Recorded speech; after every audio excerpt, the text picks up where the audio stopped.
Now, welcome into the Firm of Parents of Marang. Danny Marang in here. No Patrick Harris. He's out today, tomorrow, and Wednesday. Be back on Thursday. Lowercase behind the glass for y'all on the ones and twos. Appreciate you. It's a wonderful Monday here. Hopefully you were avoiding dying in the heat. We are not the British, so don't go out there and do that. That's not something we do here. USA, USA. No, in all seriousness, be careful out there. It's going to be another hot one, 90-plus degrees here. Case, how are we enjoying the heat? I know you're a coldman. Oh, I love the heat. You live in life. Oh, I love it. You're literally wearing a long sleeve shirt under a baseball jersey right now. That's because Swag likes to pump the AC in the morning. Oh. But I love the heat. Was out there. I got to get to the river this weekend. Ooh. Not often do I get to go to the river. I like to, rivered it up, huh? I like to be selective on where I go to the river too. Well, yeah, you know the Willamette likes to get dirty in it's parts. It's the poop-filled Willamette. It happens. But I had a nice little weekend. Yeah? It was fun. What'd we get into? River, golfing, shot terribly yesterday. Nice. Where'd you play? Rose City. Oh, okay. Yeah, shot a 94. Ooh. Yeah, one of my worst rounds, I think, of the summer, but you have to have the bad ones to get the good ones. So I'm ready for this this Cargo Shorts Classic if I can chime in to that one. It was, what time did you get out there? I think I got out there at noon. Oh, so you were in the thick of it. Yeah, it was pretty good, though. Sweating it? Yeah, it was just me and my other buddy, so it was just a twosome. Keep it going. Yeah, just hauled it, cut through a few groups. Nice little round. There's enough trees there, too. You can hide in some shade. Yeah, it got hot for some points, but the wind, that was the best part of it all, because the wind just cools you down. Yeah, right? Nice little breeze for you the entire day. I was talking to a lady. Solid. We went on about a 3-mile walk. Was it yesterday? I think it was yesterday. She's probably killing me right now. It was the day before. I think it was yesterday. I don't know, man. Yeah, it was yesterday. She's been killing me lately just because of my inability to keep track of things in my life. Like the COVID era in general is just like a fog for me. Like I just don't remember anything in there. Yeah, that's just college for me too. So that's just like a blank spot. Already a blank spot for you? Yeah. We were talking about it this morning because, we were driving into work, we kind of split at 217 and I-5 and stopped and got coffee, and then she calls me and I'm like, oh, is everything okay? And she's like, is there a fire? And all of a sudden we started talking about the fires, and I thought I had moved to Newburgh then, but I hadn't when the fires happened. And I was like, oh crap, I guess I hadn't, because I was working at a place in Wilsonville just down the street from where I live now, but I remember it like vividly because we had a bunch of people who worked there who lived in Woodburn.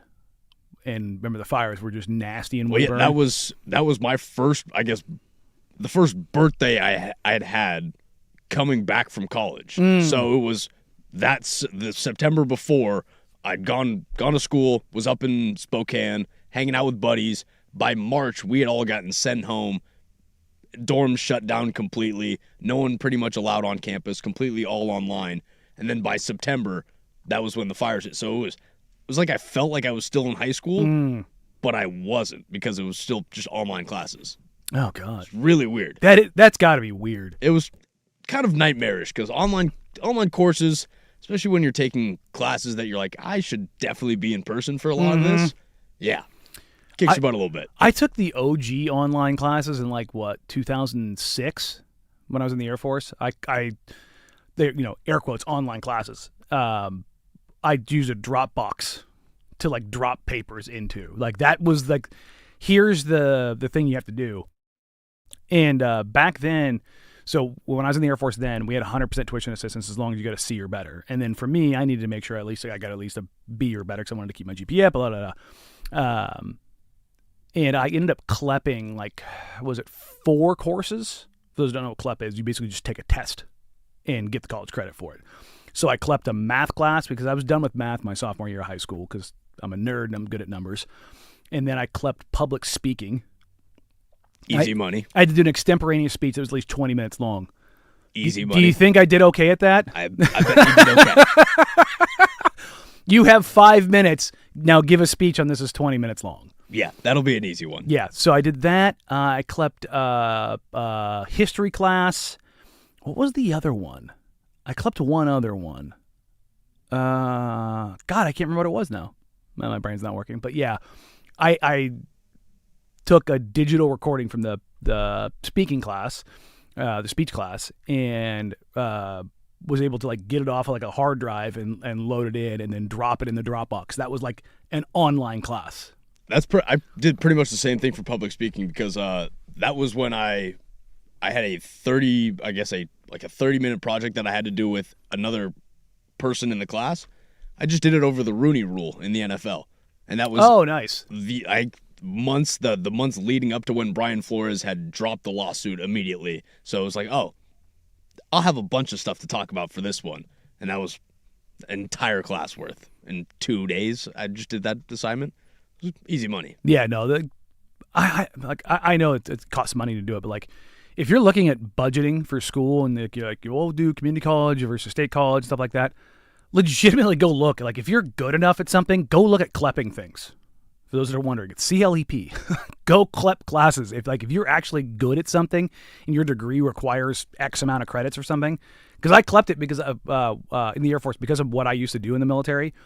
I was in tech school for 9 months, and it's like, think about it, 9 months straight, get up at, go to school at 6 o'clock in the morning, out at 5. Think about the number of hours that is every single day. I got an associate's degree out of that in 9 months. The reason I did it was because I transferred schools, and so when I transferred schools, not a lot of the stuff that transferred over, because I went from a private institution to Oregon State, because that stuff didn't transfer, I would have had to retake pretty much an entire year's worth of courses. Just take a few online tests, be done with it, get done on time with your friends. Yeah, I mean that's what I did. I got out of tech school and I was 3 courses short of having associates. For whatever reason, despite having to give numerous briefings and speeches and stuff like that, they didn't have a public speaking course as part of it. So I did that. I did the math, but like when you're talking about targeteering and the things I used to do, you have to be able to with a pen and paper, be able to drop a bomb at 30,000 feet going 400 knots and park it in a 4x4 foot square. So the math you need for that is pretty intense. So did that, and then the public speaking and the history, because you needed some social sciences around it. And for the life of me, I can't remember what the other one was. But I did that, and the Community College Air Force sent me a degree in communications applications technology. Basically what that means is I know how to park a bomb in a 4x4 foot square. It's a lot of math, but it works as either, you can use that as either a BA lead in or a BS. So I was like, all right, cool. So I did both. So I ended up getting 2 bachelors out of that. Beyond that, shout out the text line. We're out here working in the vineyards trying not to die. 503-864-6326, the fan text line. Text in throughout the day. Let us know what we're going to dive into. Breaking news. We've got obviously Thiago Splitter not being hired by the Trailblazers, going to Chicago Bulls. We've got the Knicks winning in 5 and letting the dogs out. We'll dive into the Knicks side of things, the Spurs side of things.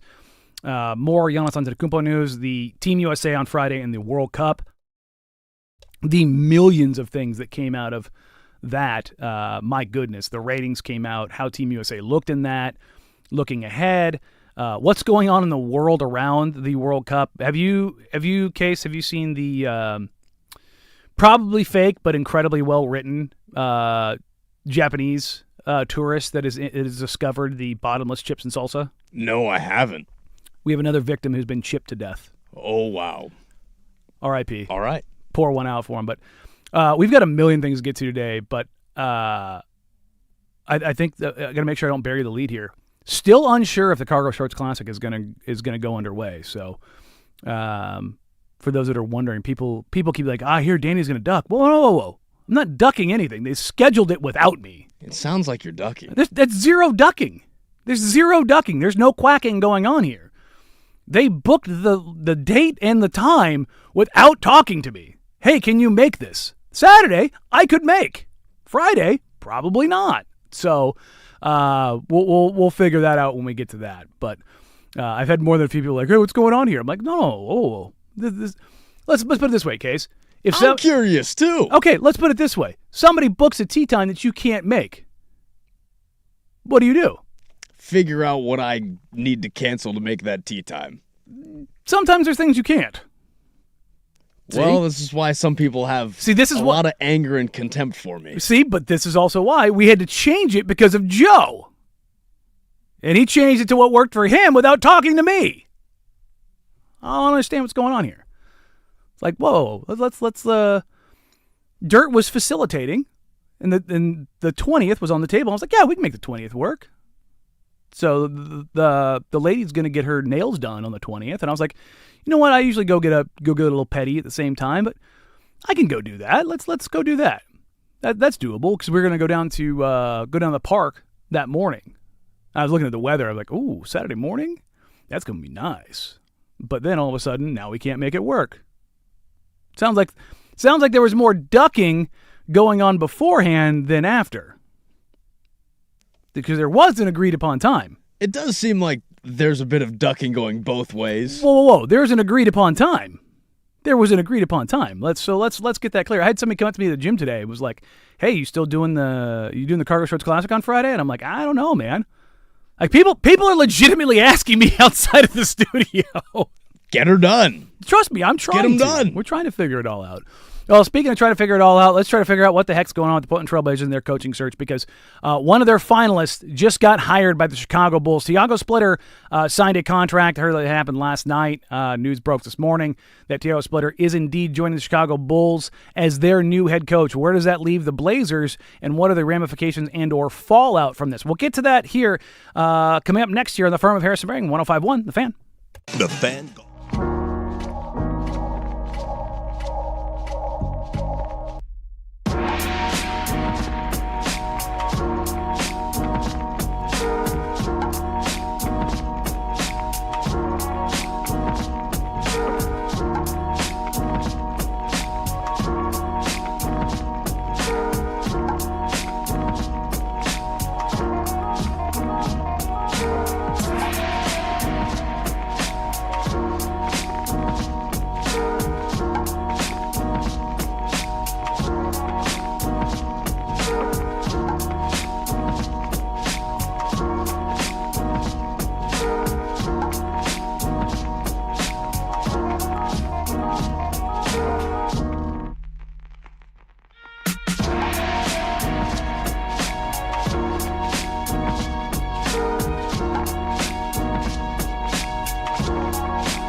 Spain is still tied with Cape Verde in the 56th minute, but don't let that distract you from the fact that the Chicago Bulls have hired Thiago Splitter to be their next head coach, removing one of the finalists for the Portland Trailblazers.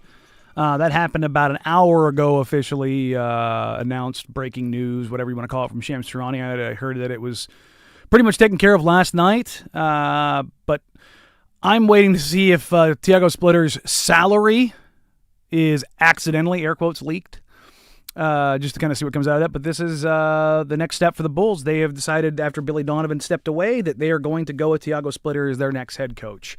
Shams goes on further to elaborate as to the reason why the Bulls chose Splitter. The Bulls land on Splitter due to his ability to lead the team's player development, organizational alignment on the franchise's direction and vision, and his leadership and knowledge base as a coach rising through the ranks since 2018, as well as a 7-year NBA player with one championship with the San Antonio Spurs. Sources said top Bulls officials, including Executive VP of Basketball Operations Bryson Graham and his front office staff, met with 4 finalists for the head coaching job last week in Chicago. Splitter, Micah Nori, Atlanta Hawks assistant Ryan Schmidt, and current Bulls assistant Wes Unseld Jr. So basically they're saying we believe that Splitter is the right guy to lead this ship after working as the acting head coach for the Portland Trailblazers for 81 of the 82 regular season games and then the 5 postseason games. What does this mean for the Portland Trailblazers, though? That's the interesting spot now. Splitter was one of 3 finalists, along with Micah Nori and Tyler Lashbrook. I would imagine this is a situation now where the Trailblazers are going to go with one of Nori or Lashbrook, and the cynical side of me very much wants to say it's going to be Lashbrook because he's going to be cheaper. He's going to be the cheapest of those guys by far. Nori's significantly more experienced. I think he's 16 years older than Lashbrook, and he's got at least that many more years in coaching. Nori's the lead assistant for the Minnesota Timberwolves and has been looked at for head coaching jobs multiple times over the last couple of years. While Tyler Lashbrook is incredibly young and doesn't have doesn't have anywhere near the breadth and depth of experience that Nori does. Doesn't mean it can't work, but when I look at this case, it's one of those situations where if the Portland Trailblazers are going to make this move, and not just at the head coaching side, but I very, very, very, very staunchly believe that they are going to make a rather sizable move when it comes to personnel. I do not expect them to run it back nor just play the game of, well, we got Damian Lillard, so that's good. If you're looking at that, what is the reasoning why you wouldn't bring back Thiago Splitter? I don't think there is any reason why you wouldn't. I just think Chicago beats you to the punch because you start to nickel and dime. Mm-hmm. And that's the sad thing about it, is you get to a point where you're trying to make things happen. Well, what was the conversation? We're going to wait until after the Stanley Cup Finals to figure stuff out. Well, the Carolina Hurricanes won last night. And what happened this morning? Mm-hmm. Thiago figured out the deal. So if we were always waiting for the Stanley Cup Final to get done so we could figure stuff out on the Dundon side of things, well, Chicago beat us to the punch. And that's one of the things, like, I don't know how much I truly believe that. I've heard it from more than a few people that things have certainly been slow, which, think about this. Billy Donovan at the end of the season is, there's this thought that he may stay with Chicago because they're going to give him more power, more opportunity, and have some insight on who the general manager is going to be. Like, he was basically going to be crowned king, but not king, so to speak. He was going to have a lot of say in things, and he ended up stepping away. And that's, a month and a half ago. The Portland Trailblazers had head coach in waiting since October, 27th? You've had 9 months. Yep. You've had 9 months to figure this out. How are you still here?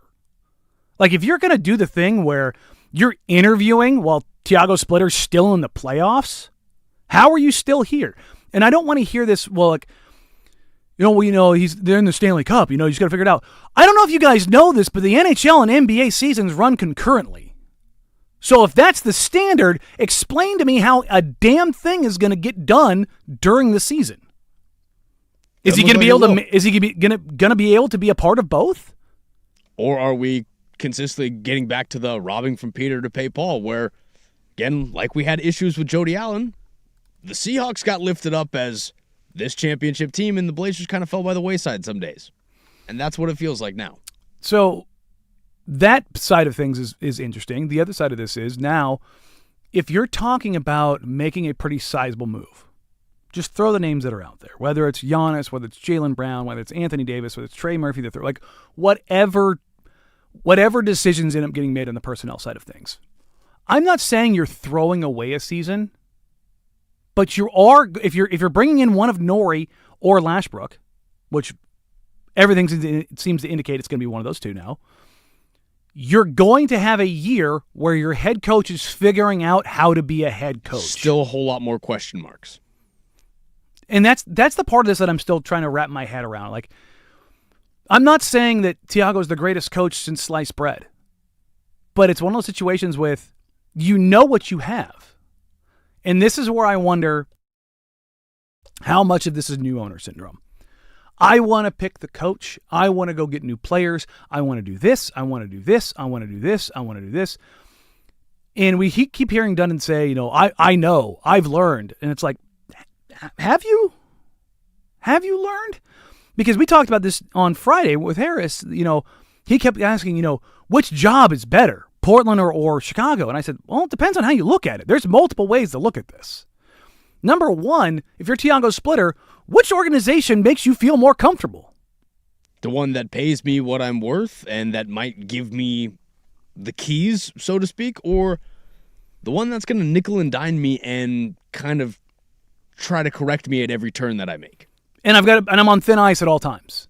And everybody's like, well, it's competitive. It's this, that, and that. It's like, that's a pretty easy decision. Comfortability is a real easy decision for everyone to make. Oh, I'm getting paid more. I'm getting more leeway. I'm getting more control. I'm getting more say. Oh, and they pursued me? Weird. And I don't have to be held to the fire constantly? Yeah, I'll be okay with that. Like, give me a reason why Thiago. Well, Portland's got a better roster. It's like, and? I saw people were talking about, we'll get to the Jalen Brunson stuff about the Knicks, and this is kind of an adjacent to it. Why can't more stars take a pay cut like Jalen Brunson? I'm like, there's been 4 guys over the last 40 years that have done that. It doesn't, they'll just make their money back. No, they won't. Any penny that you don't earn today is gone. You can't earn money back. Tell that to Dennis Schroeder. Exactly. It was like, well, Dirk did it. It's like, yeah, and guess what? They didn't win anything after that, and nothing else happened. And well, Manu did it. They had to go get an old 38-year-old Vince Carter to go help them out. Hmm? And that was a cheap date at the time. Like Tim Duncan did it. I'm like, that's one of the guys that did it. Congratulations. They did it so they could keep Manu Ginobili. Yeah, guys, that doesn't, you'll make it back in sponsorships. No, you won't. The only guys who make that back in sponsorships are LeBron James. That's it. LeBron, for all the talk about where he's going to end up next season, he's probably going to take less. But he also has a shoe line at Nike, endless amounts of endorsements. He's still the face of the NBA. He's going to, even though he'll probably end up giving up $30 million if he goes and signs for an MLE somewhere, he's still not making that money back in endorsements because he was making that money in endorsements already. You're just cutting money. This whole idea of why don't more stars do this? I'm like, because it's giving up money. And it's the same thing when you look towards Thiago Splitter. It's like, well, the roster's better, so why doesn't he just take less? So what about you and your job? Again, these guys aren't necessarily friends, they're coworkers. So you have to treat it like such. I know it may blend the lines a little bit when you see that Josh Hart and Jalen Brunson and, Mikal Bridges, they've been together forever and they've grown up and this, that, and the other. But they're still coworkers. They still understand what the business is and what the task is. This is kind of funny. They figured it out. They didn't hire him. That's hard to understand. It's like they had him as a finalist and he went the other way because you drove him away. I don't understand what's hard to understand about that. You didn't make a decision. He made it for you. He was ready to lock you down, and you kept going out on dates with other dudes. That's the situation right now. That's exactly that's the best way to put this. Is you kept. He wanted to be exclusive, and you were like, you know what? I like going out on dates. And there's a hesitancy. You dragged your feet. For everybody talking about, well, Dundon's a businessman. Businessmen get deals done. And like, I heard Dirt and Sprague, I want to say like a week or two ago, like, well, you mean Thiago's still in this, so, if he signs that deal, it's not a big deal. It's like, you're all ready to say that he wouldn't come back. And I'm like, well, he didn't come back. I think that's a really big point that not a lot of people are understanding. Again, Dundon's this big businessman. Mm-hmm. Businessmen get deals done. Do you want, here's the thing. Who's your guy? Thiago Splitter made the decision for you. That's what happened. So now you're down to your two guys. Now, Norrie or Lashbrook could end up being a great coach. But again, optics of all of this, because we keep coming back to it, aren't great. Because you were the team that knew you were looking for a head coach in October. And now every coach that you hire after that now kind of feels like, well, I'm not the guy that they necessarily wanted. I'm the guy that they settled for. That's not great optics looking in. No, and again, the thing that I keep coming back to is it's not a throwaway year, but all of the growing pains that you have to go through with a first-time head coach, you're going to go through them again with either Lashbrook or Norrie. And if you're going to make a big, sizable trade, is that the way that you want to go about it? So I've seen some people say, well, they could still go get Jason Kidd. They absolutely could. But that I would be surprised if Kidd was going to take nothing, even with the offset that he's going to get from the Dallas Mavericks. So we'll come back to this because this is the big story of the day. What would have been the biggest story of the day, the New York Knicks are NBA champions, winning the series in 5 games. We'll dive into Game 5, Jalen Brunson, everything that happened for the Spurs, everything that didn't happen for the Spurs, everything that happened for the Knicks, whether or not that teams will start trying to copycat the Knicks, and can you copycat that? We'll get to all that coming up. But first, here's Lowercase with the Sports Center Update, 105.1 The Fan.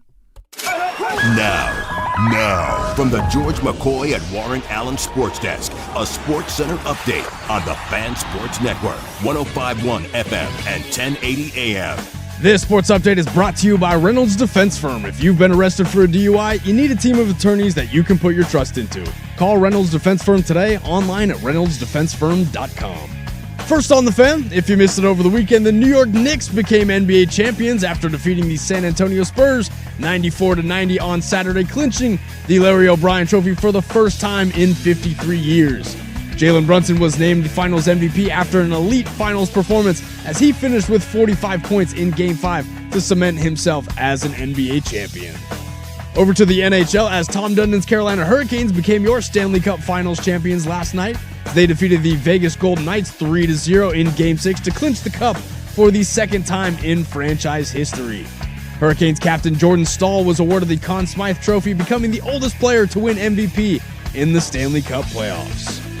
Over to the WNBA as your Portland Fire are back in action on the road tonight, taking on Courtney Williams and the Minnesota Lynx.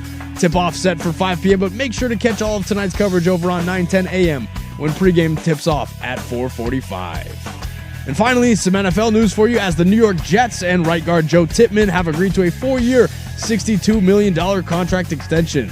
The deal includes $31 million in guarantees as Tippmann enters his final year of his rookie contract. And for more sports scores and stories in 30 minutes, I'm Lowercase from the George McCoy at Warren Allen Sports Desk. Hurt, missing work, insurance companies acting like jerks. Don't call your mom. Call George McCoy at warrenallen.com. Your home for Seahawks football.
The New York Knickerbockers are NBA champions for the first time in 53 years.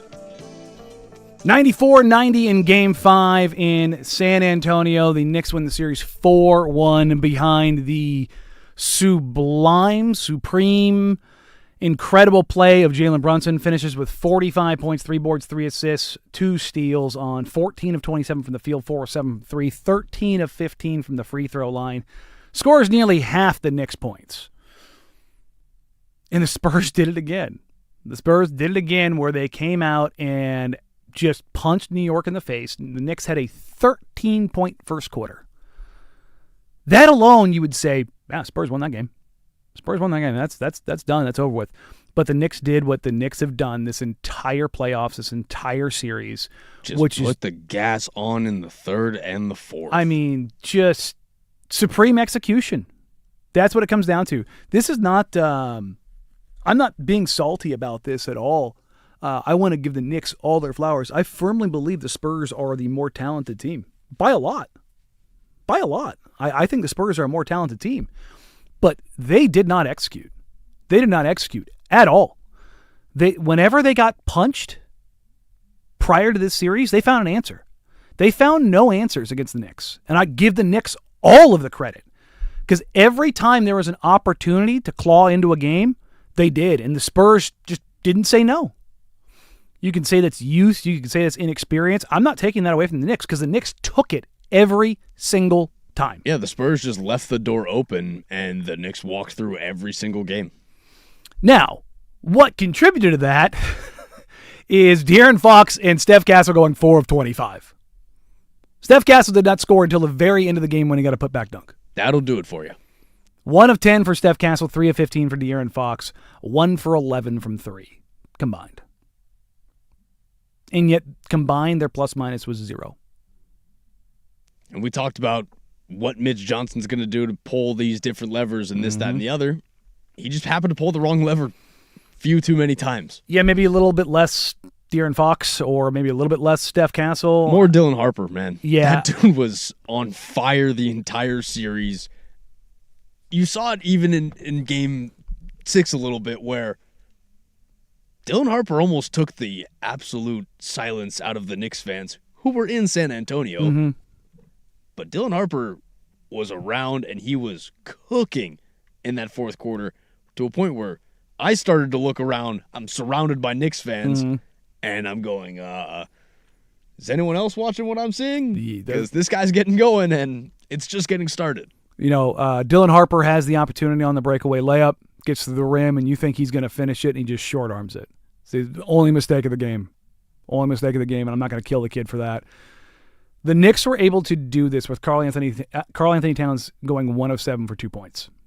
10 boards, 5 turnovers. Cat was not impactful in this game at all. Mitchell Robinson came in and for the first time all series was productive, had the offensive rebound on the free throw. That's it, because the Spurs get that. Number one, Cornette and Wemby are both on the floor.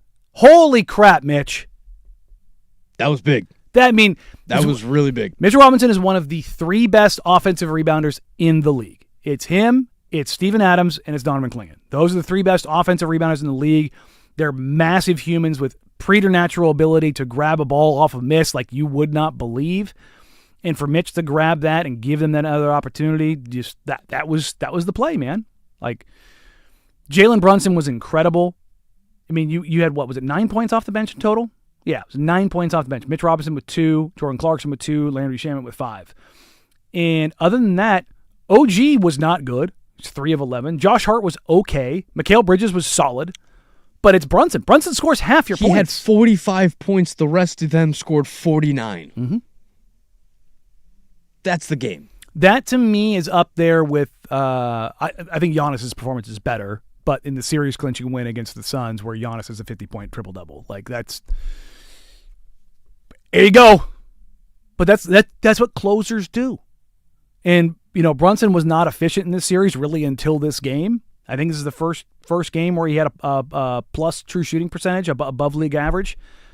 But that's when you do it, man. When your team needs it the most, show up in the biggest moment. I think we talked about it the entire series where it was just, Again, Jalen Brunson, he's really solid. He's really great. He's not our Huckleberry. There's no doubt in my mind that I would start a team with that guy. Jalen Brunson alone, just that dog factor, that ability to create this, that, and the other. Give me that guy. I'll figure out the rest. Because if you have a dog like that in the fight, it makes it so much easier to build a team. Well, let's go with that next, because I think what ends up happening every time a team wins a title is the copycat idea. Like, can a team mimic this? And there's a lot of things that come around about this, particularly around Jalen Brunson. How do you build a team around a small guard? He's the first small guard to win a title since Joe Dumars and Isaiah Thomas. He's legitimately the first small guard to do this since then. People are like, what about Steph? Steph's 6'4" and the best shooter in the history of the game. And again, Kyle Lowry was a short guard, but who did he have right next to him? He was not the preeminent guy. He had Kawhi, Pascal, Marc Gasol. Yeah, Jonas Valanciunas. You're not. He's not the guy that stirs the drink. There's a lot more around that makes that come together. So let's take a look at the Knicks, how they built their team, how they got here, and is there anything that the Portland Trailblazers can take away from this as far as how they build a team out? We'll get to that next year on the Firm of Harrison Marang, 105.1 The Fan.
Wonderful Monday afternoon here. Well, Monday morning still.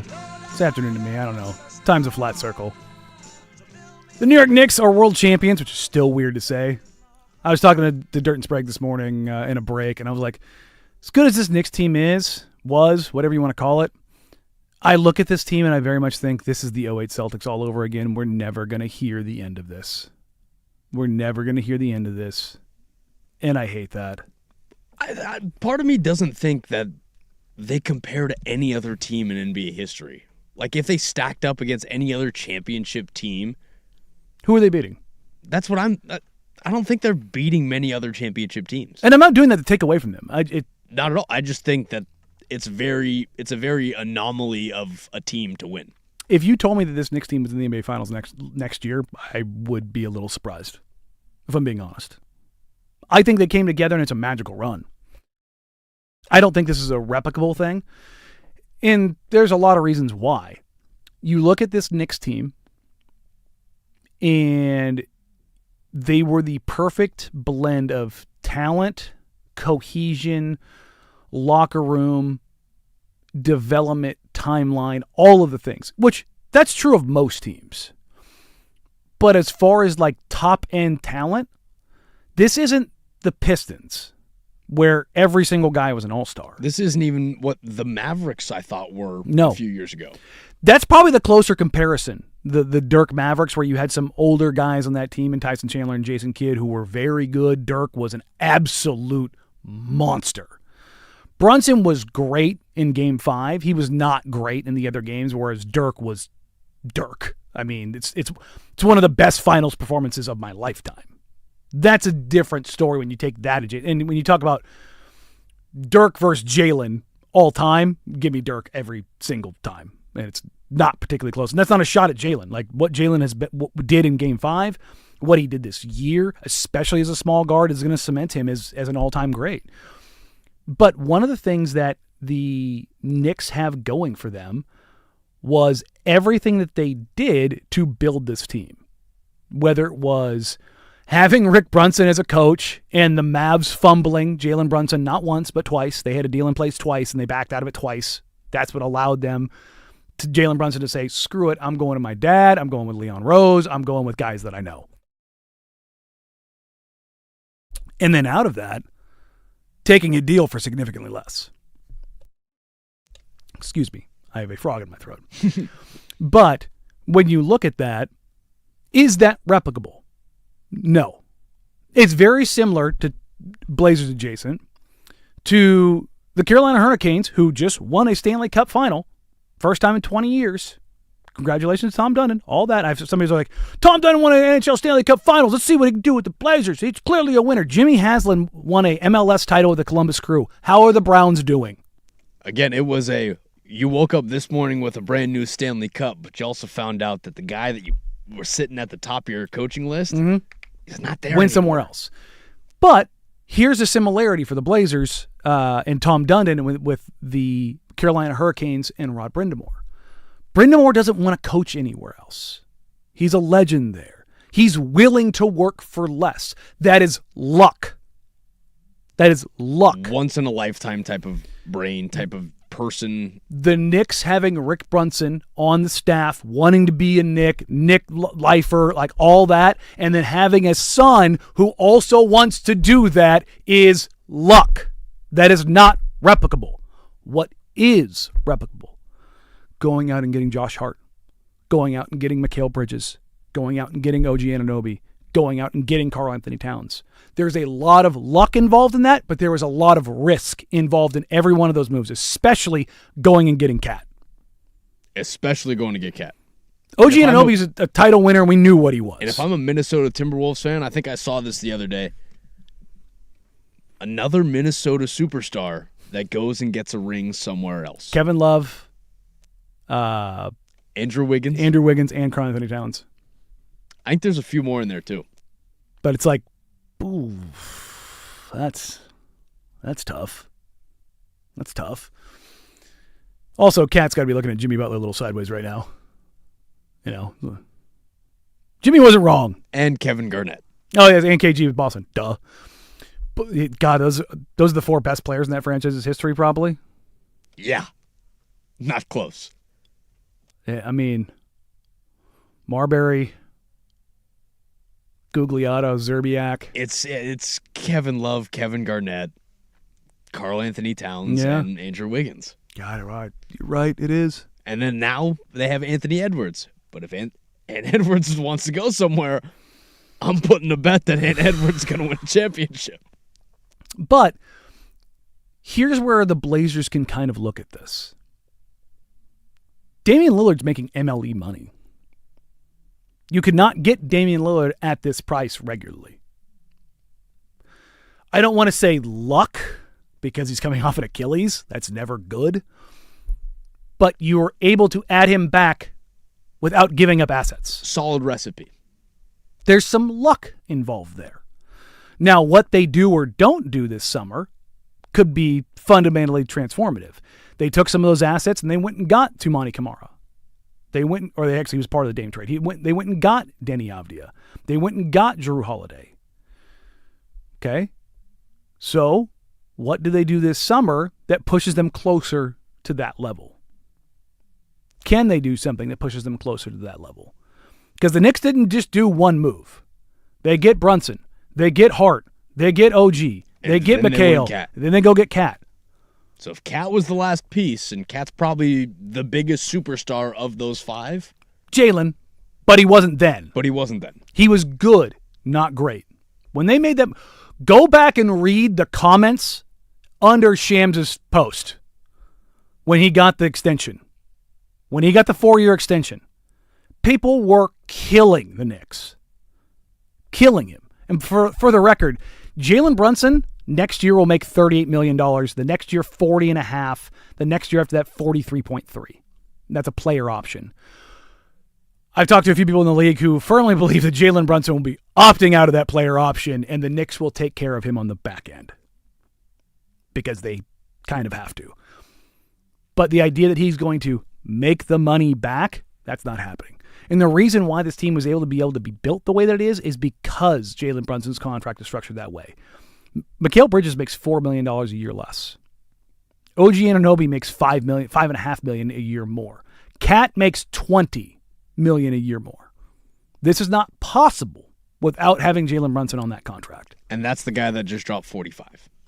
So that's the thing about this is that everything that came out of this, as far as how replicable this is luck. The Blazers have some luck in the fact that Damian Lillard was from here, wanted to come back here because his family is here. If you're talking about the family ties, Jalen Brunson. If Dame is 80% of what he was, which I firmly believe he will be that at least, 22, 23 a game, 6 assists, 3 rebounds, and plus 3-point shooting volume. And from the guys that I've talked to, and I've talked to Dame, the other guys who have been in scrimmages with him, the things that keep coming out there was like the young guys that have never played alongside him or against him. I didn't know he was that fast. Spacing is only going to work in his favor. The more we get spread out, and again, the more 7-footers that we bring into the West, the more spaced out that floor is going to be. That only works out in Damian Lillard's favor. So that's part one. But how much of this is a copycat league and are trying to... The thing that I take a look at this is the Knicks won this game without the floor spacing big on this. Cat was nowhere to be found. He was not impactful in this game. Foul trouble. And if the Knicks had lost this game with Cat getting in foul trouble, and all of a sudden it goes to game 6, and like to me, there's a couple different moments in this series that went just perfectly. Again, talking about luck. OG's tip back. Wemby missing the shot at the buzzer, and then what the Knicks were able to do without Cat. I'd say that Dylan Harper layup might be one of them as well. But those are the breaks that you need. And this is not taking away from the Knicks at all. Look at Kawhi Leonard in the Raptors. The corner 3, spin, fall. That shot doesn't fall. We aren't here. Again, think about the New York Giants, the David Tyree catch. Yes. Good teams need good breaks in order for championships to happen. Again, teams just need breaks. That's going to happen. And it's okay to say that. It's okay to say that luck is involved because everybody wants to have control over everything. You don't. but you make sure to give your flowers at the same time by acknowledging that there could have been those factors in there. 100%. But what you can do is you can try to manufacture your luck by doing things the way that you need to do them along the way. That's what I come down to with the Knicks. They did the thing over the years. They took their lumps. And I should have recognized this sooner. But the Spurs were breaking my brain. Because they were breaking the mold of what young teams are supposed to do. You're supposed to fold in a Game 7. Again, a 22-year-old and a 19-year-old and another 20-year-old aren't supposed to sit there and figure it out game after game after game. We talked about them like we talked about Rajon Rondo, Paul Pierce, and Kevin Garnett. Mm-hmm. We held them to a much higher standard than I think they are right now. And that's not a knock on them. That's just the potential is out of this world right now. It's absolutely nuts. Nuts. There we go. But let's look at the Spurs side of things. We've given the Knicks their flowers. What did the Spurs learn? What do they do? Where do they go? Where did it all go wrong? We'll get into that here on hour number 2 on the Firm of Harrison Marang, 105.1 The Fan. Isaac and Suk here with you.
From the George McCoy and Warren Allen Sports Desk, a Sports Center update on the Fan Sports Network, 105.1 FM and 1080 AM.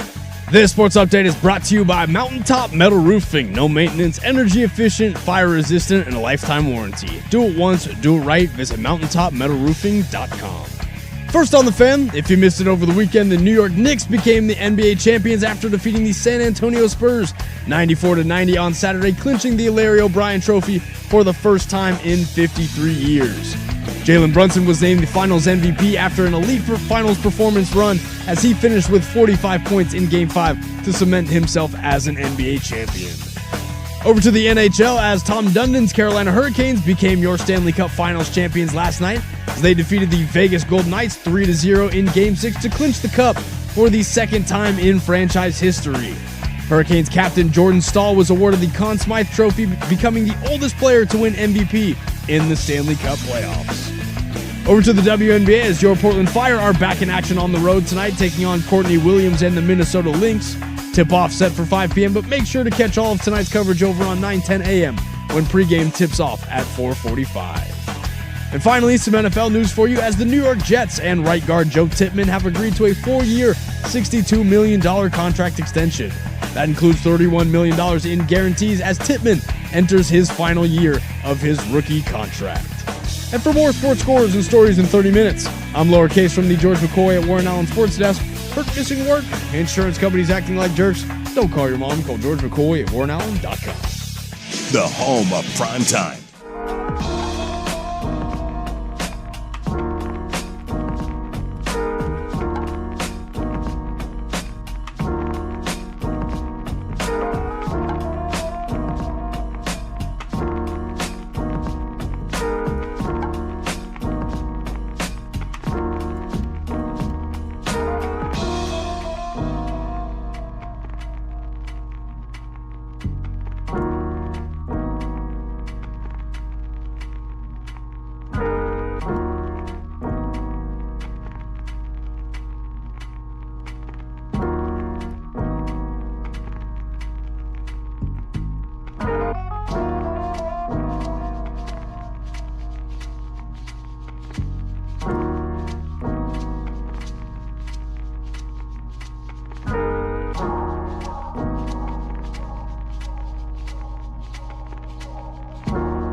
Hour number 2 here on the firm of Harris and Marang. Danny Marang, no Patrick Harris. He is out today, tomorrow, Wednesday. Lowercase behind the wonderful, wonderful glass that keeps us separated in here.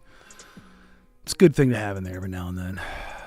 Just a reminder, number 1, take your allergy pill because I'm fighting for my life right now. For everybody else out there who's dealing with that as old, washed, and broken, take your pill in the morning so you're not dumb like me.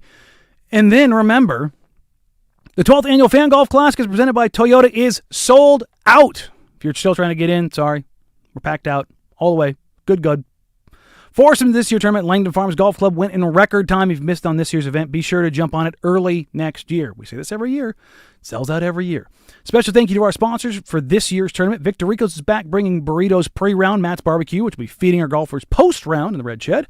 The host of the infamous 6-hole Angels Envy Bourbon, where our show hosts will be posted up all day long. The Fan Golf Classic, presented by Toyota, is also brought to you by Volca Design and Construction, Henderson & Daughter Windows and Doors, George McCoy at Warren Allen Attorneys at Law, Battery Exchange, Maestro Dobel Tequila, Laurelhurst Market Steakhouse and Butcher Shop, Philbrook Law, 100 Divorce, Roto-Rooter, Illegal Mezcal, Pub Beer, Cheap Fun, Apex Golf Club, and Window Nation. Looking forward to seeing all of you out there June 23rd for the most fun day in golf down at Langdon Farms, just 5 minutes from my house. I just got to get that in there because it's the one time a year where you and I, Case, we don't have to go very far. It's a short little trek for us. I gotta come to the office still. But it's on my drive home anyways. There you go, yeah. So I just keep going. Yeah, I'll just keep going. You're going to hop off and come down there with us, right? Oh, 100%. Okay, yeah. It'll be nice out, so yeah, I'll be out there. Yeah, we got to find a way for you guys to do remote production. Just get you out there and just on the turntables. I think it's possible, but the remote on the remote on the remote. I stress way too much. Yeah, having things plugged in is super, super helpful. Speaking of plugged in, the Spurs wish they were plugged in the second halves of games in the NBA Finals because, well, they got their butts kicked every single time, and the big part of that came down to their inability to execute offensively. You go game by game here. The Knicks were not this juggernaut that was unstoppable offensively. Game by game, you're not looking at 110, 115, 120 point games. These games were routinely played in the 90s and very low 100s. Over and over and over again. The Spurs defense showed up. Victor Wembanyama showed up on that end. Steph Castle showed up on that end. Dylan Harper showed up on that end. You go up and down that list. Defensively, they executed. Again, the Knicks didn't exhaust the Spurs by any means like they did with Atlanta in the first round by scoring and shooting out the room. The Knicks shot everybody out of the room. Yep. They shot the Cavs out of the room. Like, they shot everybody out. Like, it was just ridiculous. Sixers, Hawks, Cavs, it was a bloodbath. They were able to score like crazy. They were not able to score like crazy on the Spurs. The Spurs could not score. And I don't know, I shouldn't say this. I don't know if I want to give the Knicks credit defensively, take away from the Spurs offensively, or a little bit of both. Because you look up and down this roster for the Spurs, outside of Dylan Harper and Julian Champagnie, well, Vassell was okay. But they just couldn't do anything efficiently at all. And Champagnie was going through flows, I'd say, the entire series, where he'd have one good game and then he'd go 1 of 7, or he would go 2 of 5. And not great performances by the Spurs shooters. No. I think that's probably what the issue came down to, is when they needed a hot hand, they had to rely on Dylan Harper and De'Aaron Fox. And when you kind of pigeonhole guys into certain spots, it doesn't allow for the other shooters to, I guess, push the floor. No, for sure. And, I mean, Dylan Harper did show up. Dylan Harper plays 31 minutes, has 25 points, 10 of 19 shooting, 2 of 4 from the field, 3 of 6 in the free throw line. If you want to take a look at one single thing that did the Spurs in, 12 of 19 from the free throw line. 12 of 19 from the free throw line. And they had this happen a couple times this series. There were just some free throws here or there. We talked about it in Game 4. You know, that game, you know, Wemby misses basically everything in the fourth quarter and misses a couple of free throws. That's a game that comes down to the game of inches. He was not able to execute. Now, is he too tired because this is the most minutes he's ever played? He played 38 minutes in Game 5. If I was going to kill Mitch Johnson for anything in this series, is in an elimination game putting Luke Cornett in the game with 5 minutes to go. I understand you're trying to buy Wemby a little bit of time. I feel like you got to figure it out, Buttercup. And maybe that's me being too strong on that. Maybe Wemby really did need the break because he is 7'6", and you are leaning on him more than you've ever leaned on him. But Wemby's got 19 points, 14 boards, 5 blocks, 2 assists, 2 turnovers, but 7 of 19, 1 of 6 from 3. So that means he's, 6 of 13 from 2. And you didn't see him in the paint nearly as much as he has been earlier in the playoffs. The Knicks, and that's where I want to give the Knicks credit. They did make sure that Wemby never had free rolls to the paint. That was one thing that they really executed every on. single time that they were trying to do the pick and roll, throw the high lob to Wemby, they made sure to put a body on him underneath. OG did a great job. When Cat was in foul trouble, OG took on the Wemby assignment. Now, OG's 6'8". He's not 7 foot tall like Cat, but OG's a truck. Has been a truck since he came in the league. He is dumb strong. And what he did a lot of times when they would tag the roller and see that Wemby was maybe have an opportunity, OG did a really good job of fronting, cutting off and putting his back on Wemby and making it so he couldn't elevate over the top and then elevating himself to try to get there. How many times did the Spurs try to throw the ball over the top and have it deflected or deny Wemby a clean catch so he could do anything with it? Because that's what you saw happen over and over and over again. And you look at all the margins in this game. The Spurs were +1 on the offensive glass. The Knicks were +2 on the defensive glass. You look at the points conceded off turnovers. The Knicks actually gave up 3 more points than the Spurs, 21-18. Fast break points were dead even. Points in the paint, the Spurs won. Like, you look down to this, the Spurs had a 16-point lead at one point in time. It's execution. And that came down to the young guys not executing in Steph Castle and Victor Wembanyama. Dylan Harper, holy crap. Like, I have this for later. Maybe we get to it tomorrow. Maybe honestly, we go into it today. I don't know because there's still so much to get to. Who's the sixth man of the year, Danny? Yeah, Keldon Johnson. Where were you at, dog? 2 games in a row, and I think they talked about it in pregame a little bit where they had a shot underneath the tunnel where Wemby and Keldon Johnson are kind of having a back and forth. Mm-hmm. And you think that Keldon Johnson's about to go out there and have a 10, 10, and 10 type of night. Mm-hmm. He played awful this series. Yeah. And this was probably his best plus-minus portion of the series. Played 16 minutes, plus 17. Like, that was when they really pushed things out. But beyond that, Harper was the only guy that gave him anything. They only went 9 deep. But Fox, who's getting killed because he went 3 of 15, and Steph Castle not getting killed as much because he's the young guy, went 1 of 10, and his only make was that putback late in the game. But this is not the first time we saw De'Aaron Fox kind of implode. No, in before he got hurt, Fox was playing great. And I've had more than a few people in the league reach out to me, and the guys that I've talked to are like, Fox is playing through an ankle that was pretty bad. I am willing to give that grace, but if you're on the floor, the excuses have to go away. And I will say that if you're going to have at least that excuse to fall back on, then don't make it look identical to the way it looked in Sacramento when you guys got worked out of the playoffs. Not only that, do the thing. Start Harper. Pull the string. And if you're not going to do that, Harper plays more minutes than Fox. Or Castle. Because Castle played 32, Harper played 31. Fox played 37.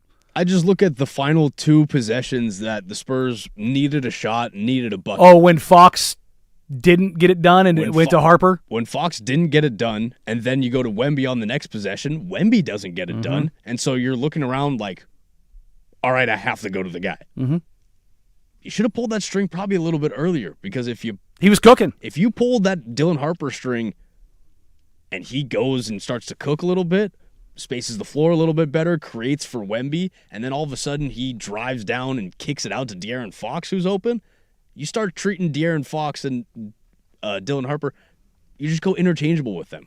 They can both create and kick, so both create and kick. Screw it. I'm going to pivot. Let's dive into what the Spurs do now. The De'Aaron Fox of it all.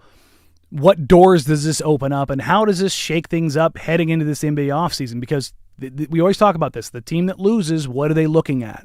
Because the team that wins, like, we want a title. Let's keep it X's and O's today. Yeah, let's keep this going. We'll get into Team USA at 11:30. Their win on Friday and how historic it was and everything that came out of that. But let's keep it in the NBA for a little bit longer. Where did the Spurs go? What does the De'Aaron Fox of it all mean to the NBA offseason? And how much can this shake some things up if you're looking at potential trades around the NBA? We'll take a look at that next here on the Firm Harris and Marang 105.1 The Fan. The biggest.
The fallout from the San Antonio Spurs losing to the New York Knicks 4-1 in the NBA Finals, it's not going to be sudden and dramatic. This is a team still very much on the rise. But what came out of this series and what came out of these playoffs is that Dylan Harper is ready, and Dylan Harper is a dude. And there is no way that Dylan Harper is not going to be your starting point guard going into next season. When the Spurs made the move for De'Aaron Fox, it was like, I get that, because guards were fighting tooth and nail to get to San Antonio. There were multiple guys that were trying to do it because they know and knew what Victor Wembanyama was going to be. He was going to make life infinitely easier for you, not only offensively, but defensively. Like, you were going to have a guy behind you who just is a cheat code. And what did Chris Paul do at the end of his career? Said, I'm just going to go to San Antonio, play with Victor Wembanyama. Guys are smart. Some of them. Fox got there first. He was able to pull the trigger and get it done. But in order to do that, they had to sign him to the extension. The extension is going to kick in this summer, and he's going to make a crap ton of money. That was the whole deal behind it, right? Now, I always thought Dylan Harper was going to be good. Dylan Harper was always number 2 on my board. It was one of those things where it's like when people were, I went and watched Rutgers play Oregon, Dylan Harper, Ace Bailey. I had seen Ace Bailey and Dylan Harper at Hoop Summit. I looked at both those guys and said, give me Dylan Harper 10 out of 10 times over Ace Bailey. There's things about Ace Bailey. He's going to be a good player, but mental makeup, IQ, feel, maturity, all those things, Dylan Harper had it in spades. And even early on in the Western Conference series, the Spurs were leaning on Steph Castle more than they were leaning on Dylan Harper, and we noticed that. Yep, and then you saw Dylan Harper damn near murder the Blazers, and you went, oh, okay. For those that had not watched a lot of Dylan Harper, he's that good. I've seen people say, well, the Spurs can take a loss on a De'Aaron Fox trade. I don't think they're going to take a loss on it. I don't think De'Aaron Fox playing poorly in the finals is going to be this thing that tanks his trade value. He can still create, and he's still one of the fastest players with the ball. That's a very hot commodity as a guard. De'Aaron Fox is, a 2-time All-Star? Fox is a good player. They aren't going to just throw him away. But does this shake up the offseason? Is that one more guy that's now available? That you kind of take a look at. I've seen more than a few folks like, well, if they needed some salary to work, like De'Aaron Fox wouldn't be the worst player to start over with because you need to pay somebody. Like I've seen the Kawhi Leonards, I've seen the De'Aaron Foxes, guys like that. Like they're good players. Like Kawhi comes with his own set of circumstances and everything that comes along with that. But they'd also end up with draft capital. I've seen the fake trade of the Clippers are going to take Jaylen Brown and send Kawhi in the 5th pick to Milwaukee, which Milwaukee would probably try to take and flip Kawhi Leonard somewhere else for something else. But again, De'Aaron Fox, a good big that can play physical down low and a good enough coach, that'll get you 40-some wins. Probably. You're probably in the play-in range. 36 to 40 wins. You're a few pieces away from being and with not necessarily a contender, but competing. And with a lottery smoothing, you can find your way. You could luck yourself into a decent pick. There's no doubt about that. But it's one more guy that could potentially be out there, and let's not forget the Spurs have a ton of capital. Do the Spurs sit there and look around and go, okay, what do we need? Because I'd say they need a wing more than anything else. I think their backcourt is very good. Dylan Harper, Steph Castle, who has a better young backcourt than that in the NBA? Again, even add Devin Vassell to that. That's really solid. But, yeah, who has a better young backcourt in the league than that? The answer is nobody right now. Nobody else has them. People are like, well, what about LaMelo and Collins or LaMelo and Brandon Miller? I'm like, I don't want to be in the LaMelo Ball business. That's not. I want to be in the Steph Castle business. Again, I want to be in the Dylan Harper business. And you wouldn't be crazy for saying that because I don't think a lot of people want to be in the LaMelo Ball business. And, there's other guys that are out there that are more depreciated assets, i.e. John Morant, Zion Williamson. Like, over the next week, what's the day? Today's the 15th? 15th. The draft is in a week tomorrow. That's how crazy things are and heating up. Don't be surprised if you see action in the next 4 or 5 days. Don't be surprised. I think it's going to get closer to the draft. I've always felt that today, the 15th, was the first chance we would have at a move of some sort. And I think Giannis is going to be the first domino. Once that's decided, then the next guys go. It's the Foxes, it's the Ja Morants, it's the Zion Williamsons, it's the Trey Murphys, Jaylen Brown if Giannis is dealt to Boston. Again, if you're a GM you're going to make a swing for Giannis because you see that guy hit the open market. You try to do whatever you possibly can to get him there because that's a guy that changes your team's outlook immediately. And don't be surprised if you hear other teams pop up with Giannis because the teams you've heard publicly are not all the teams that have called. But I also wouldn't be very surprised if teams were shut down on the Giannis conversation. If they were just throw out a deal here. All right, no. All right, let me go get my guy first. For sure. Let me not be, I guess, in the Max Crosby sense of it, I don't want to be playing catch up after everyone else has already got their deal done. Because otherwise you're the vulture that's sitting there on the picked off carcass and you're sitting there holding the bag going, oh, what do we do? I saw somebody with the Bucks who was like, well, the Bucks just need to hurry up and trade Giannis. Otherwise they're going to miss out on other things. I'm like, no, you don't hurry up on anything because you need to get your deal right. This next season doesn't matter for you. You're not going to be a contender. If you get stuck paying somebody the MLE because you needed to spend money, that's the price you pay. Like, you're not worried about that right now. But you're what worried I about need to do maximizing is the I need to return. make a deal now that doesn't hurt me. Because if it hurts me, no, I'm going to be playing catch up, and that's not at all.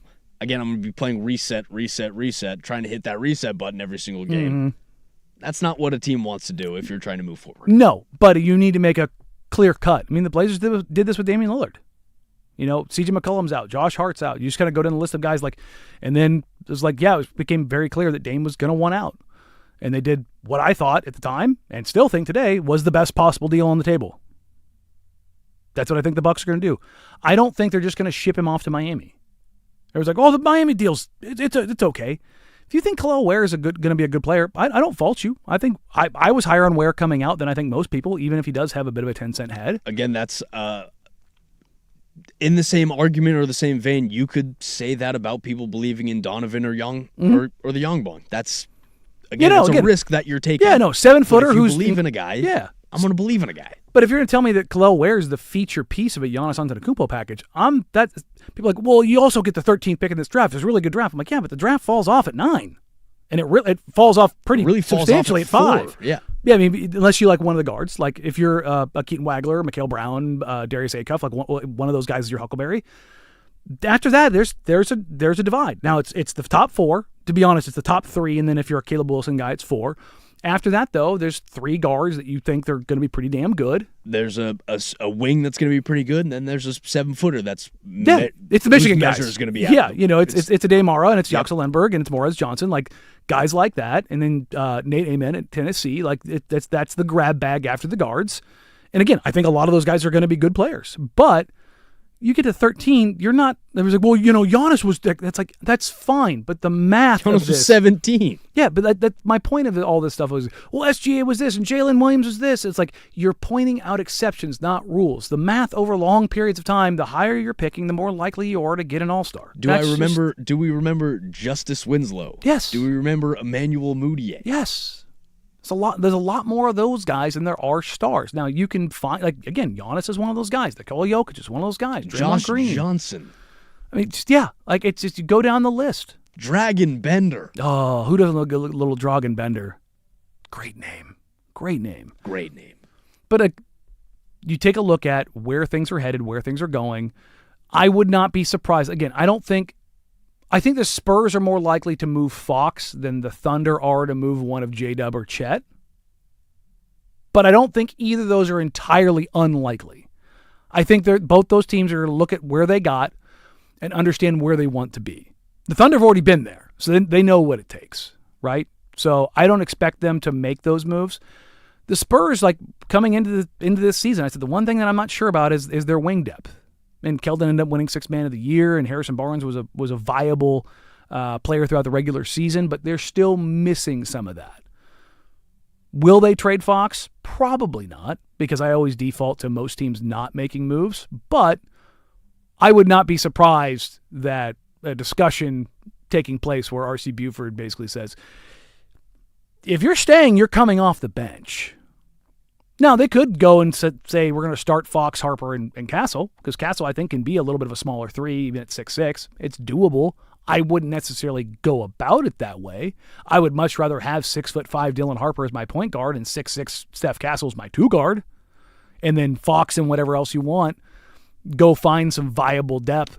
Go find yourself an Andrew Wiggins. You know what I mean? A guy like that who's not going to be super ball dominant, but is an above average player on both sides of the floor. And how much is that small ball game going to work moving forward, knowing that teams are probably going to load up on getting big 2 centers to go against you? Again, what do you have in Denver right now? You have Jokic and Murray. You also have Jokic and Gordon. Mm-hmm. Then over in LA, that's probably where the biggest hole is in terms of the center play. But then there's Houston. They have they're big as could be. Bunch of length all over the court. In Portland, you're only loading up on more depth and you're more looking to center get positions. bigger.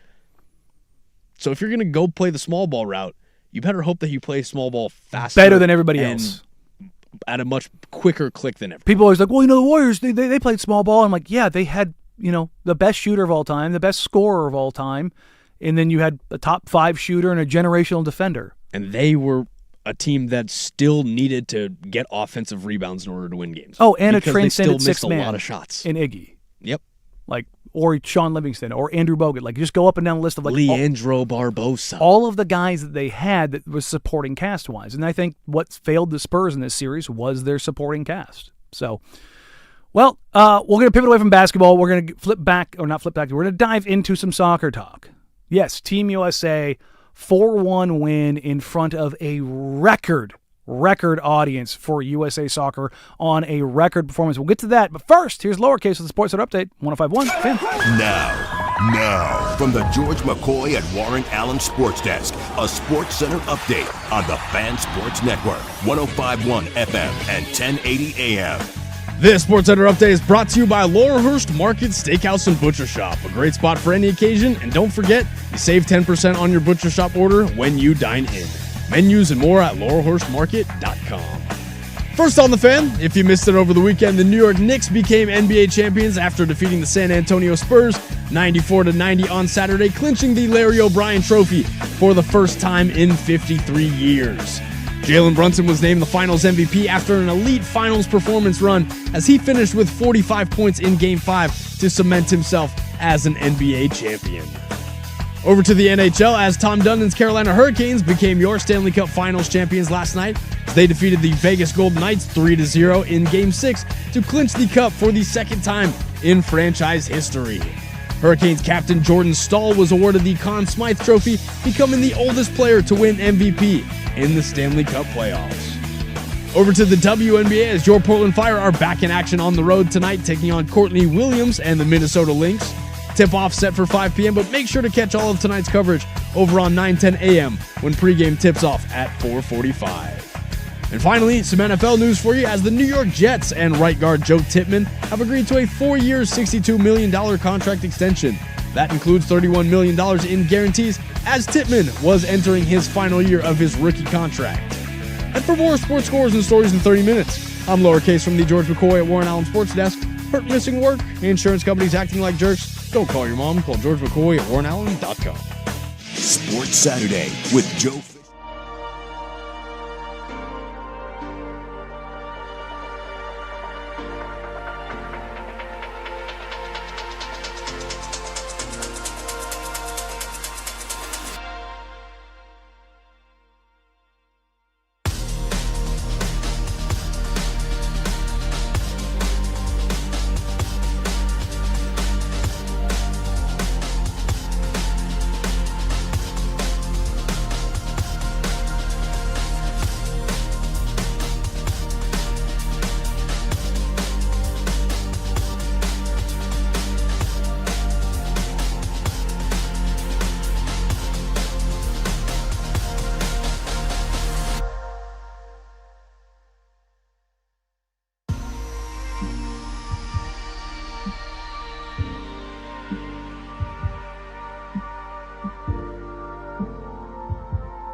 USA! USA! USA!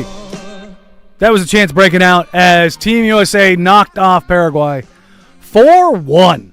You're welcome, USA. My goodness. On Friday evening, I should say, Team USA absolutely dismantled Paraguay.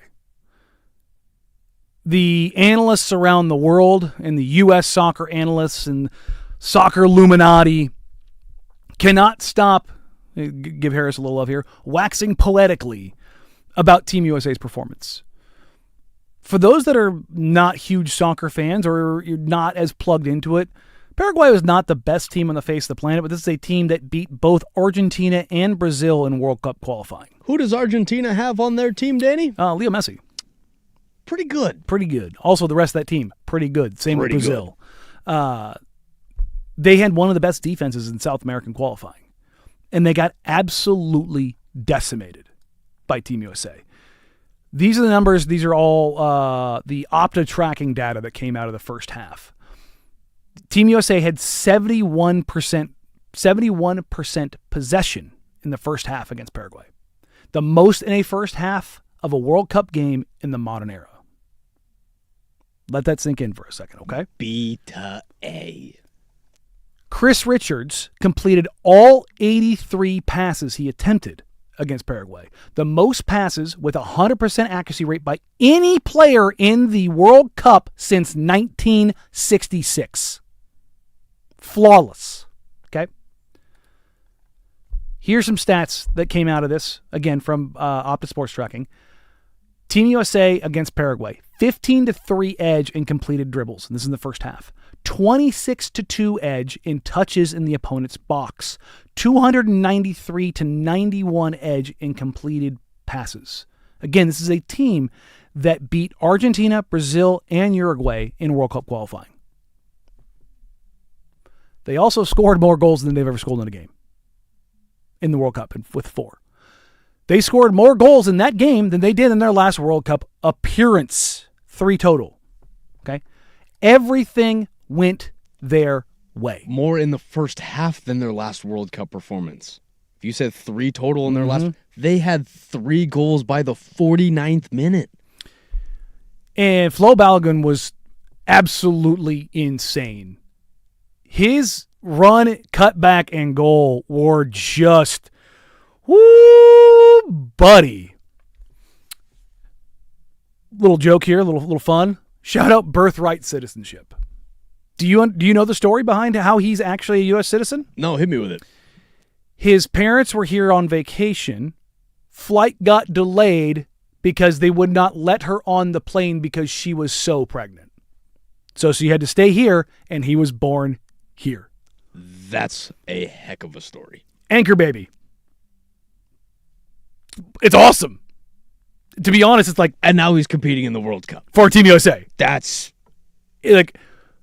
that movie. Had he not been born, it's like...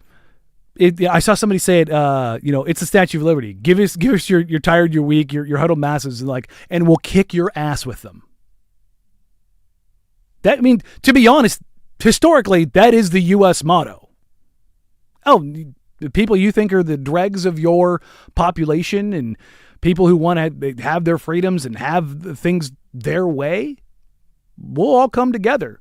It's funny. You look at every nation's team, and you look at the Slavic teams. A lot of IC names at the end of the jerseys.